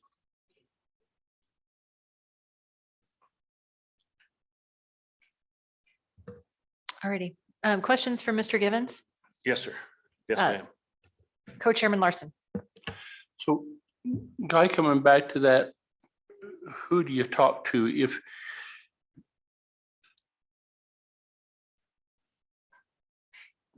I'm trying to figure that out too, and so theoretically to me, I would think that you'd go back to the tribal water engineer, similarly to what you would think the state engineer, if you weren't on the reservation, go back to the tribal water engineer and he'd have the authority to make a determination on delivery and who gets what, but am I wrong on that?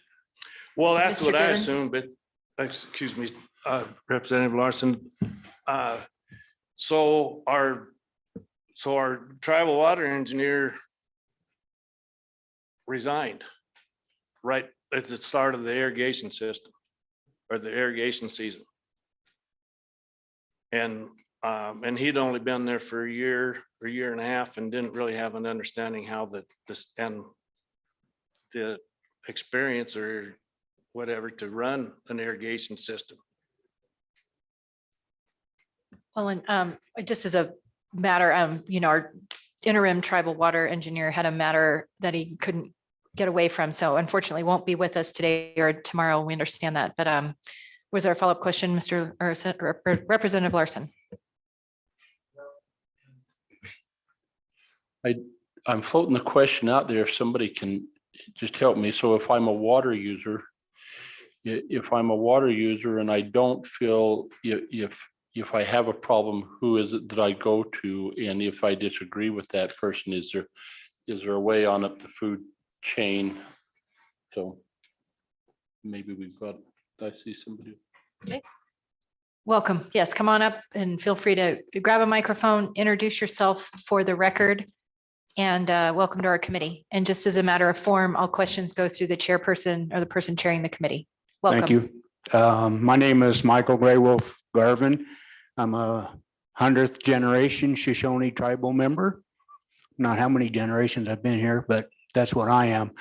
I'm also a Ray Canal Water Users Association member. And I started getting involved in this about probably 4 years ago because I went out one day, I was irrigating and my water was turned off. So I started looking into this, and these guys have questions here and I don't understand. They have a director and a board. They have a board. I get an email once a month from them, and they have a once a month meeting. Every month they have a meeting on the second Wednesday of every month. And for the last 4 or 5 years, I've been going to these meetings and been watching and what's going on. And I also have a problem with this Ray Canal Water Users Association. The board members, they have phone calls, they have phone numbers. Ray Canal Water Users Association, I have it right here. It's the first agreement that they have. It was made in 2014, and it was made by a non-tribal member. And it's under here, it says that it's a nonprofit organization.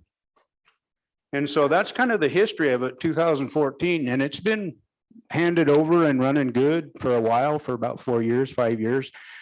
They used to have BIA ditch riders that Lauren Antelope worked for the BIA as a ditch rider, BIA ditch rider.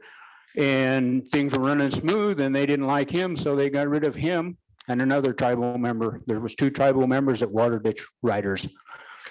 So then they, about 4 years ago, they decided to hire 2 new ditch riders. One's non-enrolled and one's enrolled. No experience at all, none. Like Mr. Allen said, they should be able to read water, measure water. They don't do any of that. So in my experience, and I'm like Mr. Gibbons over there, you know, it's like water should be distributed equally amongst everybody. And when I first went in there, trying to understand what's going on, the first thing that these directors told me of Ray Canal, I could give you their names, but I won't. You can find out what they are. First thing they told me is I don't have any water rights. I'm a member of the Shoshone tribe. Told me it doesn't matter. They have this cooperative agreement that they go by. And it doesn't matter. Everything is up and running fairly, where I haven't seen that. And I know Mr. Gibbons hasn't seen it. I don't know about Jim here. Jim lives right below me. So what I see is a director's problem in the people that are running this Ray Canal Association. You can't get them on the phone. You can't talk to them. They have no way of metering your water. They have a list, and I've been going to these meetings for about 4 years every month. And they won't give you, I tried to get this first agreement, took me 3 years to get this agreement. They said that I had to go to the BIA under the Freedom of Information Act to get this agreement. So I went to the BIA and they said, you're a Water Users Association, you have an organization here, go to them and get it. So I went back to that board, asked them for this agreement right here. They would not give it to me. They refused to give it to me. So these are the things that's going on over there with this Ray Canal. And just to update people, Ray Canal, we got an email August 13th, they're shutting our water off. TWE notified the Ray Canal that our water is being shut off. Ray Lake has been run and been filled completely up. So everyone downstream from Ray Lake, their pivots are running full, their irrigation ditches are plumb full. Ray Water Users Association water is turned off. We're getting stock water. So you have to ask yourself what's going on here, you know, because this association is not doing whatever they're supposed to be doing. I mean, the one director, and I'm going to be frank with everybody right here, one of the directors walked into TWE meeting, stood up, walked up and hit his hands on the thing and said, I can't get these goddamn Indians to do anything. That was the director of Ray Canal Water Users Association. He's not enrolled. These board members aren't enrolled. So these guys sitting here act like it's an Indian white deal. I don't think what it is. I think it's just poor management myself. And when we're out of water and that water comes off the mountain, it should be equally distributed. Like Mr. Allen said, you know, there's some proposals for storage, but the proposals for storage, and he probably knows this, are all down below. So and we're at the foot of the mountain. So when they start trying to get storage water, it doesn't help us up on the Shoshone people. It helps our neighbors down that way. So I just want to say that there is contacts for Ray Water Users Association. I've been fighting with them for 4 years trying to get something done. And I went to that meeting where they had a meeting in Riverton where Jim Gappa, the BIA guy, came down. And we were all there. And like Jim Allen said, Mr. Allen here, we have a problem with water is because there is no water. We're in a drought. But there are certain people that are still have full irrigation. Their head gates are still full and wide open. So we have a problem. And I think that dissolving Ray Canal Water Users Association is the way to go and put it under one blanket. So that's just my opinion. And I just wanted to say that there is some person to contact. And I don't understand how these guys can sit here and say they don't know.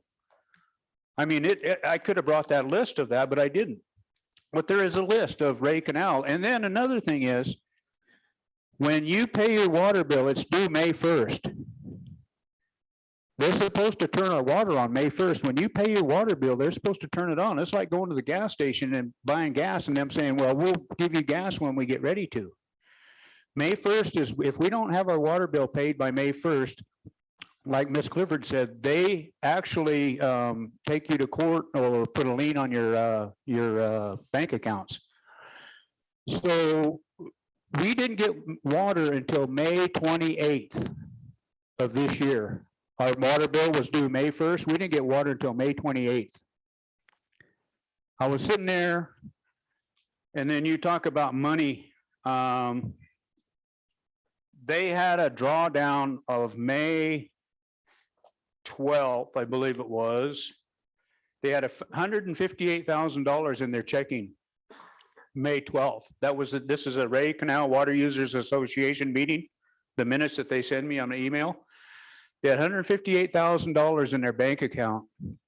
1 week later, the assistant director of Ray Canal Water Users Association went to the TWE meeting, walked in there and said, we had this big blowout and we're out of money. Brandon was the director at that time, and he said, we're out of money. Where did that money go in 1 week's time? Nobody knows. So we have a thing there. It's a game that they're playing, I think. I mean, 1 week they tell everybody, and it's written right here, $158,000. 1 week later, he told the TWE water engineer that they were out of money because they had this big blowout. So that was on, I think, the 19th of May. We didn't get water for 2 more weeks because of this blowout. But yet these directors and these people that are running the show were getting water because the blowout was below their head gates. And they said 50% of Boulder Flats were not going to get any water. So we have there is a big disconnect, and I'm trying to figure out where the solution is to solve too. And to me, it's like everything else, management. Thank you for your comments. Do you have questions for Mr. McGarvin? Thank you. Thank you for your time. You bet. Thank you for your testimony. Mr. Chairman, I think we have started asking a lot of questions and have more questions to ask by people who aren't in the room today. You know, certainly we're meeting again in October. I think we had some questions about the state engineer's jurisdiction when you have, you know, people that have a variety of water rights. And so I think at our next meeting, I certainly would, we'll if it's all right with my co-chair, reach out to him and make sure we have a better understanding of that jurisdictional structure when it comes to those water rights. Any other comments or thoughts from the committee? This was a lot of information to digest. Representative or Jim Allen. Thank you, Madam Chair. I just wanted to reiterate my comments were for the entire irrigation system. It wasn't specific to the Ray Canal. I just happened to be a Ray Canal water user, but I was speaking in general terms of the entire system, the big wind and the little wind. And so just making that point. Madam Chairman. Go ahead. Representative Blackburn. Thank you, Madam Chair. Jim, I was just wondering, when you were talking about structures and previous testimony was talking about they couldn't put storage downstream. Can't we put it upstream on the Ray Canal? I'm just thinking about how, I don't quite understand the storage and the structures you're talking about. Mr. Allen. Thank you, Madam Chairman and Representative Blackburn. Both, but really in this case, the Water Development Commission will be the ones that, with the tribes, in concert with the tribes, will do the water storage. Okay. But then once that water comes out of that storage system and is diverted across, like in the Ray Canal system, their case, 10,000 plus acres. And I don't know the entire, you know what the whole system is on the Little Wind. It's 50, 100,000 acres. I don't really know, but the TWE would know that. But so when I say structures, I'm talking about laterals, I'm talking about drops, I'm talking about checks, turnouts, those kinds of things that are mostly concrete and they're crumbling. They're literally falling apart. Like we have a place where Coolidge Canal crosses Mill Creek on our private land. And I'm surprised it's even still functioning because it's literally the concrete's falling into the water and the rebar is showing. So it's just a kind of a matter of time before that might collapse. And then where's that water going to go? They'll have to turn the Coolidge Canal off because otherwise it'll just dump into the Mill Creek itself and then flood people out downstream. And so there is an incentive to manage that system entirely really well and keep the maintenance up so that not only is it efficient and we can conserve water because it is a limited resource and our population is growing, but also so that we don't flood people out and a whole host of other reasons. Follow up, Representative Blackburn. No. Okay. Mr. Co-Chairman.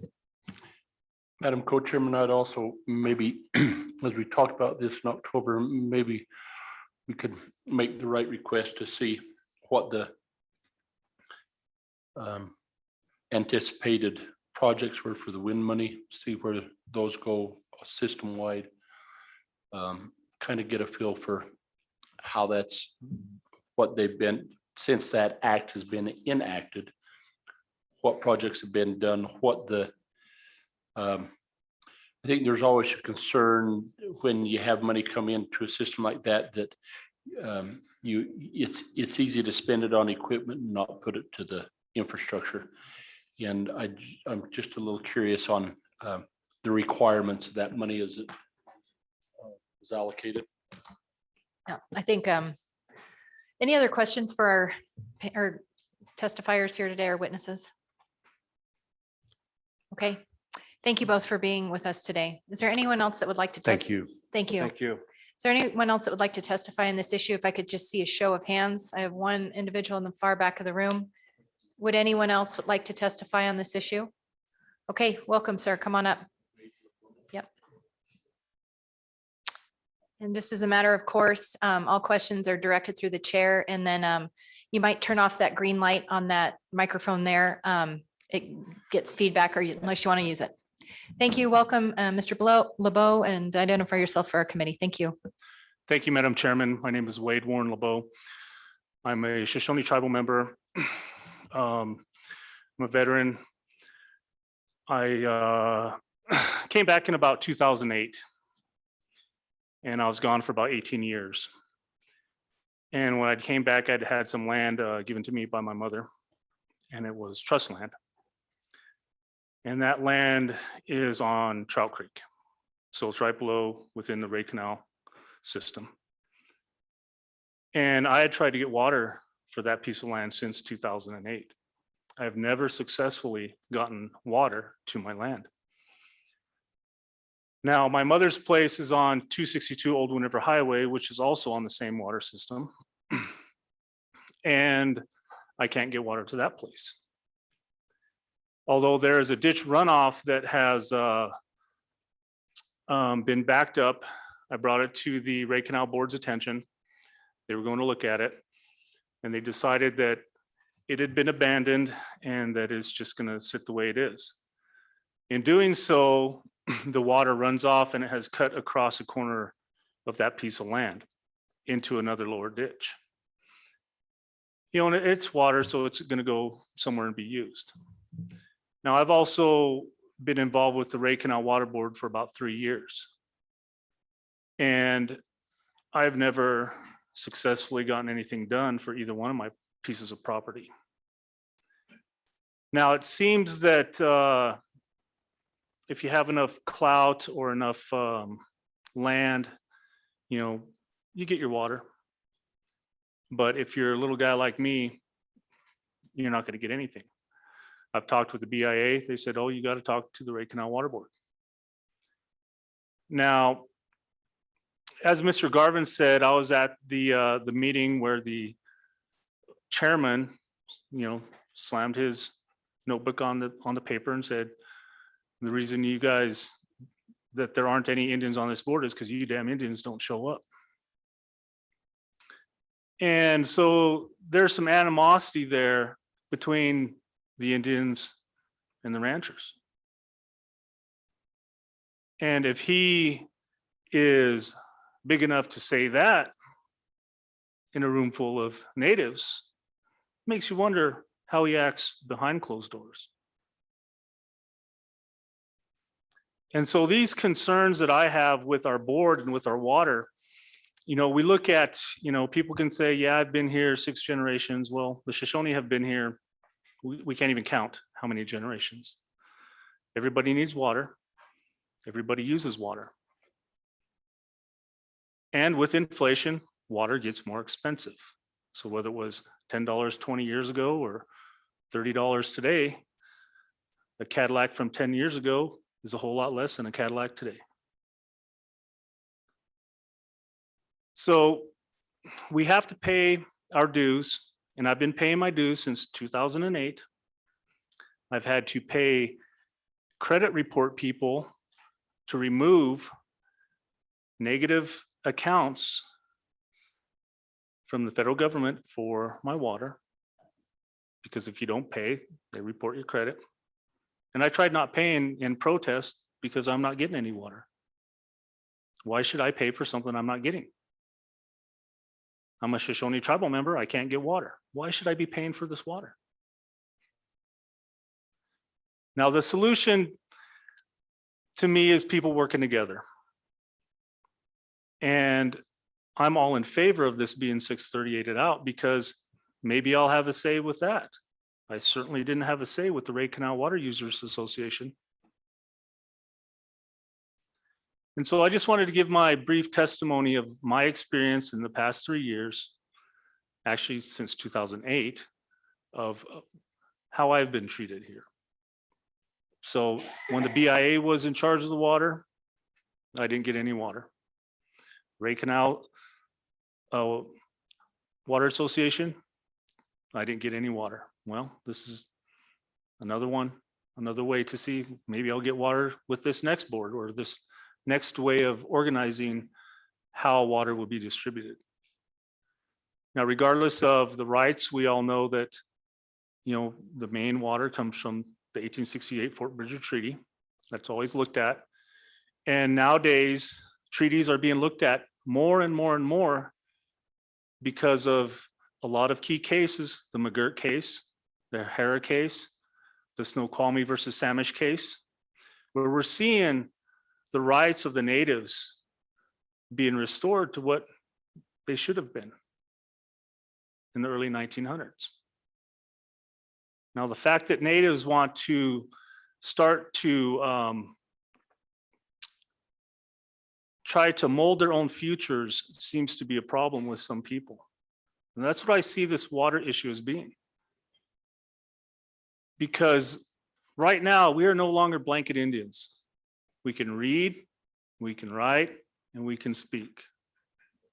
We should have a right to speak up for ourselves and to control our assets within our territory that is dictated by the 1868 Fort Bridger Treaty, the supreme law of the land. And so with this water, I want everybody to get an equal share of water. And I hope people get their equal say as noted. And that's my main reason for being here, because as a tribal member for 13 years, I certainly haven't gotten any water. And I don't think that's right. Thank you. Thank you. Questions for Mr. LeBeau? Seeing none from committees, thank you so much. Madam Chairman. Senator Case. Thank you. Thank you, Madam Chairman.